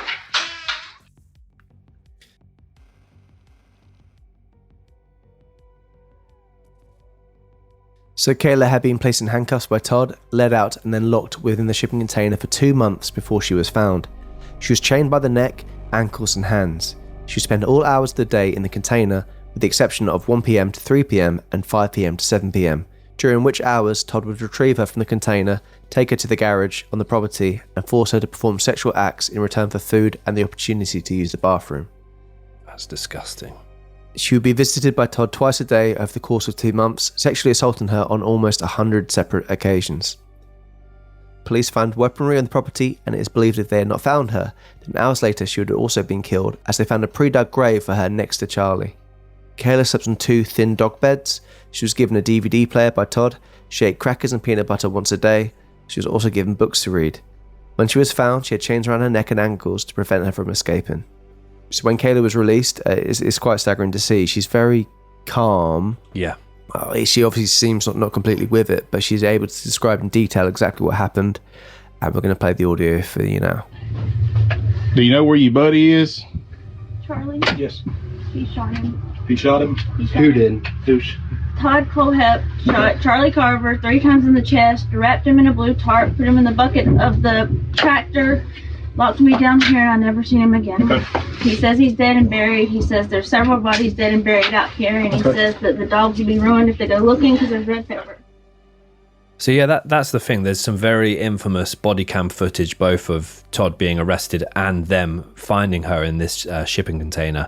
And yeah, he's very, in the footage of them sort of chatting to him, saying, "Can we search your property?" He lets them into the house, and he's very friendly and welcoming to them. And you can see how he's using his kind of ability to charm and warm people up a bit. He's very friendly. He's laughing and joking with them. He's got 2 big dogs that are kind of very scared by the police's presence. And there's one very weird point that I noted from that arrest when he's like, he begins to sort of get a little bit nervous, and he's like, he hears one of the police officers say to the dogs, "Oh, we don't want to scare you. We don't want to scare you." And then he mimics almost like a goofy voice saying, "You're scaring my dad. What about the human?" He does a dog. He basically does his dog's voice, saying, "You're scaring my dad. You're scaring this," and it's a really weird moment because I was captivated by the footage, but then for him to go, "What about my dad?" was just really, really weird, and they all laugh at him doing it, and then all of a sudden they find Kayla and things change very quickly. So they had not been able to find Charlie alive on the property, but a sniffer dog had alerted authorities to his car, which was discovered in a ravine covered in brush. The car had been spray painted brown. Todd was arrested by the police while he was at the property, but he denied knowing anything as to why they would be arresting him. He asked for an attorney immediately upon being informed that the police had located Kayla locked away in a shipping container on his property. Kayla alerted the police to the other murders. She told authorities that one day Todd took her outside and showed her patches of the property that looked like graves. He then proceeded to tell her, "Kayla, if you try to escape, you're going directly into one of those graves." Kayla also told police how Todd liked to brag about his murders, claiming himself to be a serial killer. Kayla told police he had dreams of his body count being in 3 digits. He told Kayla about the other murders that he had not been connected to, such as the Superbike Motorsport shop murders and the murders of Megan Coxey and her husband Johnny Coxey.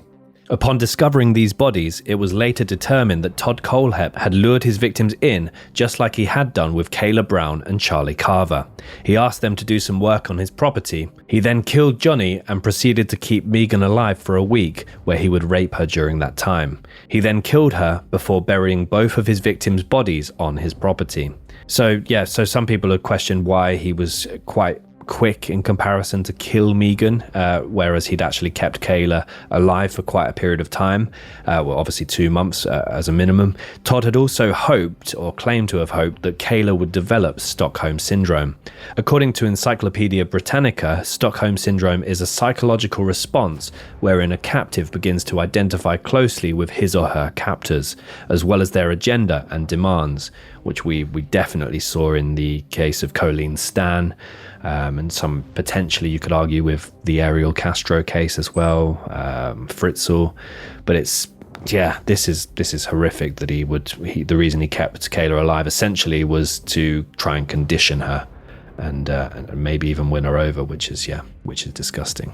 On the 4th and 5th of November 2016, during this time, cadaver dogs and investigators were brought in. Unfortunately, the dogs would go on to find bodies, and at roughly 10 a.m. on the 4th of November, they found the body of Charles Carver. The body was found in a shallow grave. Todd was then seen walking with detectives. It has been said that he brought them to the other graves. So there's some speculating that the cadaver dogs found the rest of the bodies, whereas Todd was taken to the site and pointed out all the different graves. But in total, he's obviously killed 4 people in the Superbike Motorsports murders, and then an additional 3 at this property. He's killed Johnny, Megan, and Charlie. And Kayla, the only surviving one. On the 6th of November 2016, following a confession that implicated him in the Superbike Motorsports murders, Todd appeared in court. He was charged with 4 counts of murder, 1 count for each of his victims during this attack. On the 7th of November 2016, more bodies are unearthed. They are identified as Megan and Johnny Coxey. These are the last bodies found at the Woodruff property, but other locations known to be frequented by Kohlhepp are also searched. So that is the timeline for the Amazon review killer, but we're going to go into a little bit of aftermath now. So some aftermath for the case itself. Obviously, there's still so the first trial has started for the Superbike Motorsports murders, but there will be additional trials ongoing here. It was only after his killing spree that the police were able to discover that Todd had been leaving behind an online trail of his murderous thoughts. He created an Amazon account under the name Me. Using this account and the Amazon wishlist feature, Todd left reviews such as, "Works excellent. Getting the neighbor to stand still while you chase him with it is hard enough without having an easy-to-use chainsaw. He reviewed items such as small shovels and said for users to keep in car for when you have to hide the bodies, and you left the full-size shovel at home." He also reviewed the padlocks that were used to lock Kayla inside of the shipping container. He said, "Solid locks. Have 5 on a shipping container. Won't stop them, but sure will slow them down till they're too old to care." And there were some other items that he would purchase as well, or at least add to his wish list, including a stun gun, which he left the following review for. "Seriously trying to find a reason to zap one of my agents for being lazy. It's going to be the new office motivational tool." He then had a shackle padlock and a master padlock, and he was literally joking about having locks for his locks. He also left this time not a 5-star review, but a 4-star review for an SOG Pentagon fixed blade knife, where he said the following. "Haven't stabbed anyone yet, but I am keeping the dream alive, and when I do, it'll be with a quality tool like this." And there were a couple of other reviews that he left relating to camouflage equipment and talking about one particular one where he bought a 16-foot by 20-foot camouflage piece of tarp, claiming to have covered a car with it. But also with Charlie's car, he just spray painted it brown and put some branches over it. But this review that he left under the camouflage tarp was particularly gruesome, and he left the following review. "I covered my car with it, and now it's lost. Has anyone seen a 2014 BMW in the woods? Don't play. It's mine."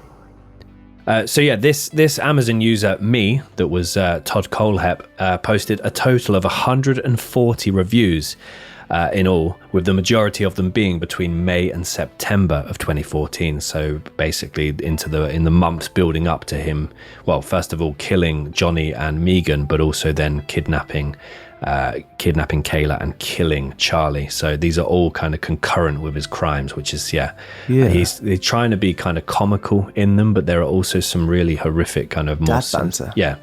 Horrific, sinister dad banter. And on that, I thought, as this case is about Amazon, let's get some bloody trivia on the go. Hit it. Tommy's trivia. That's terrific. Oh, that music. Oh God. Just gets the vibe up. I'm actually using that as my pre-drink song now for nights out. Put that on. Everyone's just like, "Wow, I'm just suddenly in a much better mood." And I was like, "Oh, well, that's terrific." Anyway, so I thought for this week, you think Amazon, you think the main man, Jeff Bezos. Let's learn some stuff about Jeff that maybe we don't actually know. Bezos. Yeah, sorry. Including his surname. Huh? Just including his surname.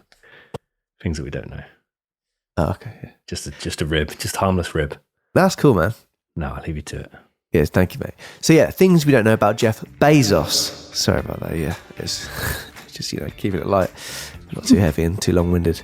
But yes, we're going to go into some things which I'm sure some of these you might know already, but looking at a little bit of detail about other things. Even going to go back to 2006 and see something that he left a review on Amazon. So that to look forward to.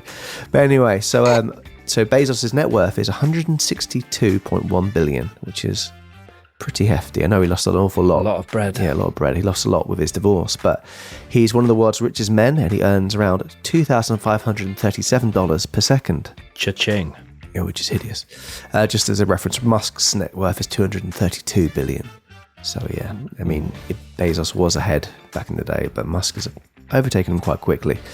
Whilst digging around in the kind of the muck on the internet trying to find some things about Bezos, I found there's a creepy photo of him eating an iguana at an award ceremony when he was there to collect an award. It's just a picture of him like with a big iguana there and a fork and a bit of meat on it. It's a very unsettling image. He'd also one of his big things, and it seems to be the big thing now, if you've got just an endless amount of money, is space. And it's aerospace, and it's trying to conquer space. He founded Blue Origin, which is an American aerospace manufacturer, and he's quoted as saying, "The solar system could easily support 1 trillion humans.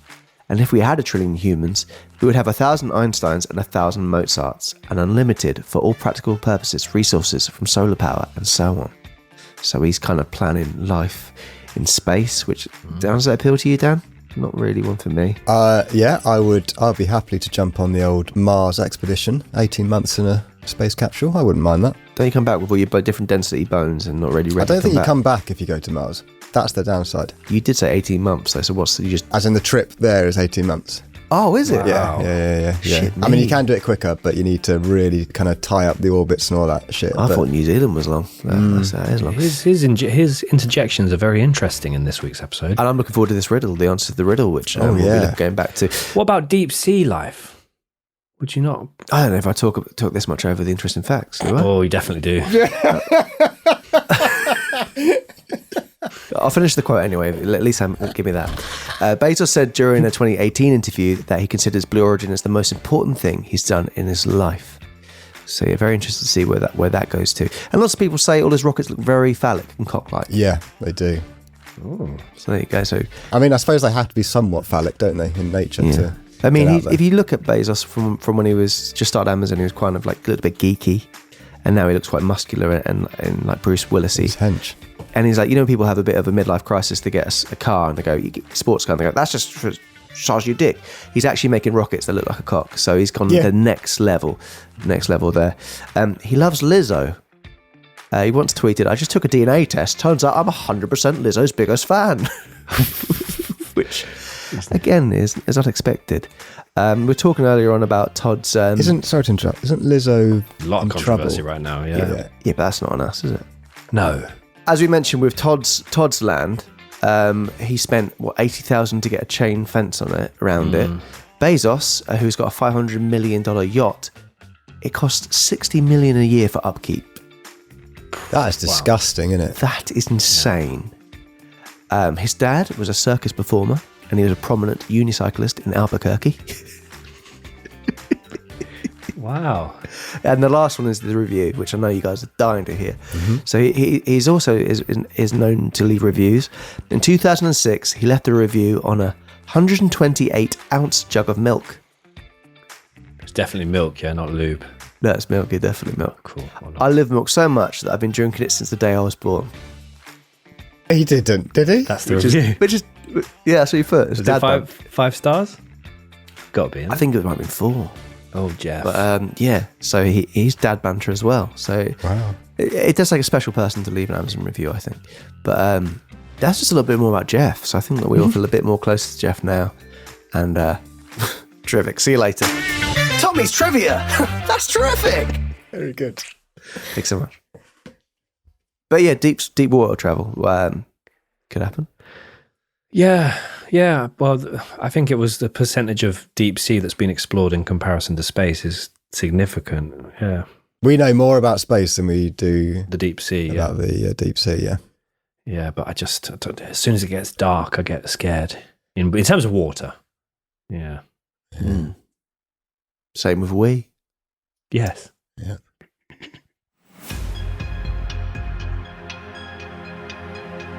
Trying to remember what Ben's was now. Yeah. It was the worst reviewed products. All right. Obama, Trump. I'm going to give the point to Tom this week, then. Oh, you fuck. I mean, because this things like space really kind of, tickle my fancy. So if next time, interject anything space-related, car-related.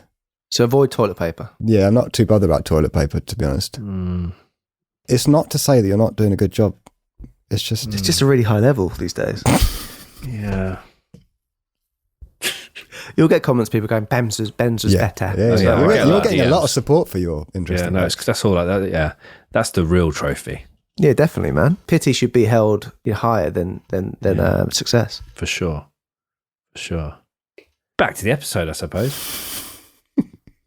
So Jeff Bezos left 1 review, but Todd Kohlhepp, 140 reviews just between May and September of 2014. So he's arrested now and taken in for full interrogation. Todd was given a plea deal initially, and this meant that he was able to escape the death penalty in return for more information surrounding the case. In addition to this, it also stopped the families of the victims from having a prolonged court case, which could have resulted in more upset. As 7th Circuit solicitor Barry Burnett commented, "It is not fair for families to wait years and years for justice." Todd pleaded guilty to murder and kidnapping on the 26th of May 2017. He was charged with 7 counts of murder, 2 counts for kidnapping, and 1 count of sexual assault. For his crimes, he was sentenced to serve 7 consecutive life sentences, and he was denied the possibility of parole. Now, during his initial interrogation, Todd agreed to tell the truth about his crimes in exchange for 2 things. Number 1, the opportunity to talk to his mother and give her a photograph. And number 2, the opportunity... Obama toilet roll. Could have been, or the Trump decoration, ornamental decoration for the Christmas tree. Or the coyote piss. Or number 2, the opportunity to transfer his savings to the college fund of his then girlfriend's child. So basically, and even then, I don't know how they can just trust him for his word. He says, "Oh yeah, I'll tell you the truth if I can have these 2 things." And yeah, he's a man that likes to fabricate things. I would have thought that, like, if you, I don't know how the law works it, but if you're sentenced to life, without even the chance, 7 life sentences, the money you have in the bank, surely that is something you can go give this money to this person. That's just a right you have, surely. Well, I don't know if they factor in, like, you have to pay settlements to, because some people have to sign their estates over and stuff, don't they, to victims. Probably still got a Prime account as well. Probably has, yeah. Well, yeah, it's a strange one, but he wants to, basically, he had, as well as all of the things he was doing, he did somehow manage to maintain a fairly good social life. He had a girlfriend, and basically, he said, "I want to talk to my mum and give her this photograph, and I want to basically transfer all of my savings to the college fund of my girlfriend's child." And yeah, the interrogation again, so that there's so much body cam footage available online of the rescue or kind of the realization that Kayla has been kept in a shipping container. Then there's also the body cam footage of him being arrested. The full interrogation footage of Todd is available online as well, and his mood is really bizarre because he just seems so relaxed at this point, and he's like, "I'm not worried." It's like John Goodman, isn't he? He's just kind of chilled. He's having a fun chat with, like, his friends, especially when he tries to show off about, like, sexual activity. It's just disgusting. Yeah. So yeah, he's sat there with 2 detectives, and his mood, once he's sat there and he's had the chance to speak to his mum and transfer that money, his mood is almost lifted. He seems relieved and completely aware of his fate. You can hear him, as the interrogation goes on, you can just hear him becoming more and more laid back and relaxed during it, which again for us is not that common. There's a particular piece in the interrogation where he basically thanks the detectives and says, "I'm not really worried about my conscience anymore. I'm going to tell you everything." So we'll play a short piece from the opening of the interrogation for you now. There's probably not a lot we're going to be able to do for you. Giving you a clear conscience is one of the only things we can... Honestly, I'm not worried about my conscience. You gave me what I wanted. What I wanted was to have the opportunity to take care of my mom, whether my girlfriend accepts it or not, to at least attempt to take care of her and her kid. Do you still want me to reach out and talk? I have not yet, but do you still want me to reach out and talk to her to see if she wants to come see you or talk to you? If she would, please. Okay, I will. The biggest thing is, please let her know that whether I screwed up, I can't fix it. Mm-hmm. One thing I'd say as well is the police have handled that perfectly. In terms of they basically like act as if they're are impressed with things he's saying, and they really get like even more out of him. But it shows massive signs of someone who's very self-conscious, has been bullied a lot in his life, and he's thinking, this is me showing off about all the things I've done. Yeah. And yeah, it's so bizarre when you actually hear and think about what he's talking about in context. It's very fascinating to watch. So Todd would reply to his mother, "You do not have enough fingers," when she asked for the total number of people he had murdered throughout his killing spree. That's 7, wasn't it? 7, yeah. So I don't know if he's talking about... She only had 7 fingers. But maybe just meant on the one hand. house. He also said he didn't know what to do with her. She didn't do anything wrong. I didn't want to hurt her, when being asked why he kept Kayla Brown alive. His mother also added, all he told me is that Charlie had a really smart mouth and that he didn't like it. So the mother, we've got some more quotes coming up from Regina, but she seemed to almost victim blame at various parts of her television interviews and court appearances that she would make. After he was sentenced and Todd finally left the courtroom, Judge Henson addressed the victims' families, saying, "What you've gone through is beyond what a lot of people would ever understand." Todd is now serving his time at Broad River Correctional Institute, and since his imprisonment, Todd has remained to cause a stir within the press. So always likes to be in the papers, always likes to have his name out there. I think he was definitely searching for infamy. He joined a lawsuit which focused on the poor treatment of inmates within protective custody, with them claiming that they are denied access to basic human rights.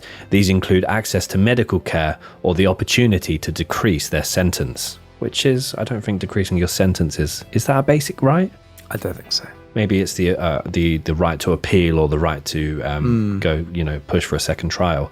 Todd was placed under protective custody for unknown reasons. For him to receive this, the prison must have decided that either he would come into harm or that he would cause harm to fellow prisoners whilst serving his time. So that's an interesting one. Because, he is, from the pictures, from all the footage, he's a large guy. Yeah. Obviously, earlier in life, he'd been bullied and physically abused a lot, so I don't know if that's for his own safety, or if they feel he could harm other prisoners. However, in 2018, Todd was moved to general population to live with the majority of prisoners and is now said to work as a ward keeper's assistant. Todd was not the only person to be jailed in regards to this case. A man named Dustin Lawson was also sentenced as he pleaded guilty to supplying firearms and silencers to Todd Kohlhepp. So there's crime scene photos as well. He's got like one of those workman's cabinets in one room of his house, and there's a pull-out tray that literally looks like a hitman's workshop. It's like a little pistol with a large silencer. How he got hold of that. Is it like in Fargo, Series 1, when the brother shows him? Yes, it's exactly like that. And it's literally this tray with ammunition, pistol, and a huge silencer. And again, this Dustin Lawson was the individual that somehow supplied them with that equipment. Dustin received 36 counts for his involvement in the killings. At his court hearing, prosecutors told the court that Dustin had a level of knowledge about how the firearms and silencers were going to be used. The families of the victims of Todd had continued to fight for justice. In 2018, they pleaded that the death penalty should be used after laws were changed, meaning there was no longer the ability to carry out the lethal injections in the state of South Carolina. Senator William Timmons of Greenville did propose 2 bills that would hopefully change this. One bill would shield firms that supply lethal injections. The other would mean that those sentenced to death would be killed using an electric chair when the lethal injection was not available. The electric chair just seems so archaic in my head.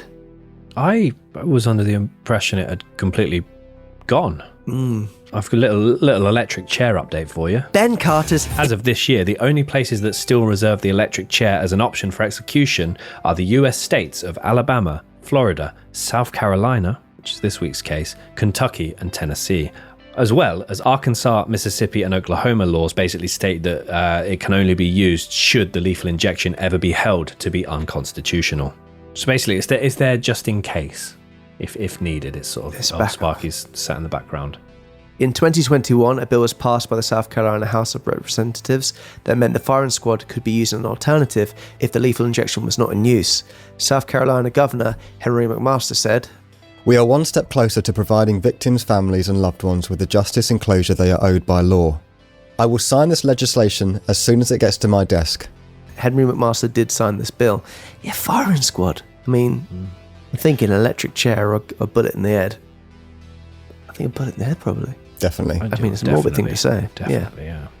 So, if we ever get in trouble, guys, do let them know. In September of 2017, in a letter he wrote to the New York Post, Todd made the unbelievable claims that Brown wasn't raped and that he was actually trying to help her. He said, "She was in the shipping container because I didn't want to hurt her. Refused to turn her over to someone else who would, and was buying time while I figured out a way to resolve this non-violently." Oh, so you're such a nice guy, Todd, then, for doing everything non-violently and trying to save the woman. So horrific. It's like his mum, because his mum will say some very warped things about the victims of this case as well. But he's making the claim that essentially, I didn't want to hurt her. I was non-violent. I was just trying to figure out a solution to it. You got caught, and that's why it ended. So Todd also bizarrely made the claim that instead of Kayla being his victim, Kayla was actually a, quote, as big a criminal as I am. All of my victims were criminals. No one wants to really look at who they were, families, connections. Not that it makes it right. I was wrong to do what I did. Trying to do the Uncle Chopper way out there, where people go, oh, well, he just killed people that were actually deserved it. But no, I mean, if you look at the victims there, it's very much, he's trying to paint a picture, which is, he's using made-up colours there, Ben. He basically was trying to say that 2 of them were drug dealers or known to supply drugs and therefore criminals and deserve to die. We're trying to justify his crimes that way. So. What are you saying about the 4 that killed in the bike shop? I mean, are they criminals? No. They laughed at him, allegedly laughed at him. Yeah, because he tried to return the bike he wrecked. So, yeah. Kayla Brown received $6.3 million from Todd's estate in August 2018. Since her release, Kayla did manage to find love again after Charlie, but sadly her fiancé Adam Mason would take his own life in February 2019. Then in July of the same year, she would be arrested for third-degree domestic violence after she and her boyfriend at the time, James Moore, got into an altercation. She now lives with her daughter, and the name of any new partner is unknown. So yeah, she's got 6.3 million. Yeah, and her life is, I mean, money doesn't solve anything really, but it's still been a very turbulent time. I think there must be so much trauma that she's still reliving based on what Todd did to her. And yes, Todd in the interrogation as well was saying things like she wanted the collar, she wanted me to treat her like a dog, but I didn't want to do that. I wouldn't do that. I wouldn't do that to my dog. And it just goes in such detail, and it's absolutely gross. So shortly after Todd was convicted, Kayla made the following statement outside the courtroom. Mostly, I just want to say thank you to everyone for all the prayers and all the work you put into looking for me. If it wasn't for everyone out there, I don't think I would be here today. She also did an extended interview on an episode of Dr. Phil, where she explained in great detail her relationship with Todd prior to him taking her captive, and exactly how he did it. He unlocked the gate, and he drove his vehicle through, and we drove our vehicle through, and he got back out of his car and locked the gate back behind us. And it didn't seem odd then. I figured maybe he had animals out there or something, but I didn't know why. And it didn't seem like a big deal. He told me it was a farm. But now thinking back, well, I mean, why did he lock the gate back? We go inside. It's a garage, fairly large garage. We go out inside. He tells us that we're going to be clearing some underbrush, that he made some trails and the brush was growing up, and he wanted us to take hedge clippers and clip the underbrush. He gave us both a bottle of water. He gave us both some hedge clippers, and he said he was going to take us and show us what trail he wanted us to start on. And then we walked out the door, and he said that he needed to go back in and get something.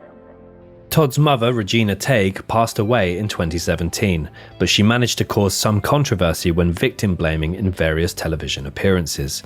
Regina went on to say that she hates how her son Todd is called a serial killer. She told CBS for a 48 hours special documentary that was being made about the case, "We're victims too. Todd is not a monster. He's not even close to it. He wasn't doing it for enjoyment. He was doing it because he was mad and he was hurt." Which that makes it okay. Yeah. To kill 7 people. Asked why her son tied up the woman, she told CBS, "She saw him kill her boyfriend, and he didn't know what to do with her. Couldn't turn her loose. She'd go get the police." So yeah, she's almost siding with, well, that's he couldn't let her go. She'd go to the police. As to why he killed the owner and employees of the Superbike Motorsports in Chesney, his mother said, "Todd wanted to return a motorcycle, and they laughed at him, made jokes at him." So again, it's pathetic, isn't it? It's like, that's the reason why he went back with a gun and killed 4 people. Yeah, she was also quoted in numerous reports when he do you remember when he was first locked away at the age of 15 for that horrific crime of a neighborhood girl. His mother basically asked for leniency, saying that Todd knows that what he did was wrong and he's sorry, but they won't even give him a chance to make a good life out of this. They don't even stop to think that he walked the girl home. Does that sound like a dangerous criminal? And obviously, yeah, she made a big point about, he walked her home, he's not a monster, he's done this, he's done that. And yeah, I think she had a very, very biased and warped view of this case. But again, she never stayed in touch with him either time that he was in prison, apart from the letters. never visited. Yeah, I mean, especially with the abandonment when he was younger and all that stuff, it's strange that she suddenly doesn't seem to be so quick to wash her hands of him now. But yeah, it's a very bizarre one. So on that 48 Hours, the CBS show that was made for the case, where Todd's mother was interviewed, one commenter wrote, "I think the son's madness infected the mother, not the other way around. Still, she should know better than to explain away his actions." And another noted, 48 Hours also interviewed Scott Ponder's widow, who was initially blamed for her husband's murder. So this was the Superbike murders. "You sometimes forget about the others affected by these awful crimes. She could very well have been arrested and convicted of the murders." So this was, when the blood samples were confused, and they were basically blaming the pregnant widow of one of Todd's first victims for those crimes. And she could, if that had not been proven to have been a mistake on their part, she could have been convicted, which is a terrifying thought. But all in all, a really, really bleak case. There's a lot more to it, as we said at the start of the episode, other than just a guy that made a few dodgy reviews on Amazon. It's when you see his reviews, and that's the thing I'd say as well, is you go online and you see those stupid reviews of people trying to be funny and do those kind of things, and when you actually think some of those, maybe look at them for a little bit longer and think, could there be something more behind that? Because you just kind of go, oh, that's just someone being stupid and making a shit joke. But these ones were actually true. So at the beginning of the episode, producer Dan left our tongues curling with a true crime riddle. Curling? Is that happiness? Yeah. Let me refresh your memory of the cheeky little riddle. A woman shoots her husband before holding him underwater for 5 minutes. Later, they head out for a romantic dinner together. How can this be? How can it be? I've got an answer, but maybe Ben wants to go first. I don't know. I think I know the answer, but I've got a more jokey answer. I've got more of a Ben answer. Do your Ben answer. Yeah, do your Ben answer. So my Ben answer was, the husband is a scuba diver and she shot him off the boat. Shot him off the boat? I've heard people say shot him off the boat before. Yeah, but she wouldn't have held him, though, would she, for 5 minutes? So then I thought, is she a photographer? Oh, yeah, that's what I've got. You got it? She's developing the photo. Yeah. The answer is, she shot her husband with a camera and developed the photo. Well done, boys. That's good. That's good. That's a good riddle, Dan. Well, nice, easy one to start. I'll get progressively harder as we go on. How's no one reacting to that? To what on? I'll get progressively harder. I just did the worst giggle. You're talking about my cock? He's curling his tongue about it. Oh, your riddles. And then he's shooting him off the boat with it. Oh. Thank you for that, producer. I'm looking forward to the more riddles. And yes, we'll be back again next week with a brand new case. Which, the series, I think this is probably the roguest series we've ever done. We're going all over the place. We're going with some ones people know and a lot of ones people aren't too aware of. I guess with an 18-episode series, it's always going to be a bit, out there with the cases. And, of course, don't forget, there's also going to be a case picked by you guys, but we'll make you very aware in terms of when we're going to do that and how we're going to do that. Yes, indeed. We're back to old Blighty next week, and we're going back a fair distance in time. So we'll leave that there. Another riddle to end on. Not really a riddle. But no, we hope everyone enjoyed this week's episode. Thank you so much for listening to our podcast, for supporting us. If you can't wait... Thank you so much. Thank you, Kylie. If you can't wait, we have got a website where there's a ton of extra content, icmap.co.uk. And be sure to follow us on our socials, which is @CouldMurderAPod, Twitter, Threads, Instagram, Facebook. We're pretty much everywhere, guys. So, be sure to follow because we'll let you know what we're up to on there. I've also been tinkering away with Phil, our animator, with some new merch. So it's very exciting. New merch on the horizon. So I'm looking forward to sharing that with you guys. It'll look good on an individual down a bowling alley. That's the new design. I think will look smart on an individual at the bowling alley. Yeah. I think we want to branch out a bit though, rather than just anyone can wear it anywhere. But they could anyway, yeah, but it look really good. In particular, bowling alley. Yeah. I can see where you're going with it. I can't. Yeah, very, very excited to see the new merch. And I'm very excited for your interesting facts next week, Ben. Yeah. Very excited. Remember the rules? Space, yes. Toilet paper, shit. Anyway, guys, like we always say. We say this all the time. Keep doing what you're doing. Wow. unless it's Interesting facts. Whoa. smashing your room up with a hammer. Yeah, that's true. Yeah, That's true. which I heard that first part actually, which I kind of feel like doing that with my room now. Is that cut deep, Ben? Yeah, it cut deep. It always does. But it's fine. It's fine. We'll be back, won't we? We'll be back. But We'll be Yeah, back, baby. yeah, Don't you worry, baby. don't be leaving dodgy reviews or thinking of a return ticket to Don't Mars. eat an iguana. Yeah, don't do that. Fuck's sake. Jeez. Got that much money eating iguanas. Was that not like a play on the Amazon thing? You know, I've got the real Amazon. Take that. To native iguana. I don't know. It'd be a horrible bit if he's doing I a know. bit. But For him. Anyway, He likes that singer, horrible singer, Lizzo. All best. Allegedly horrible.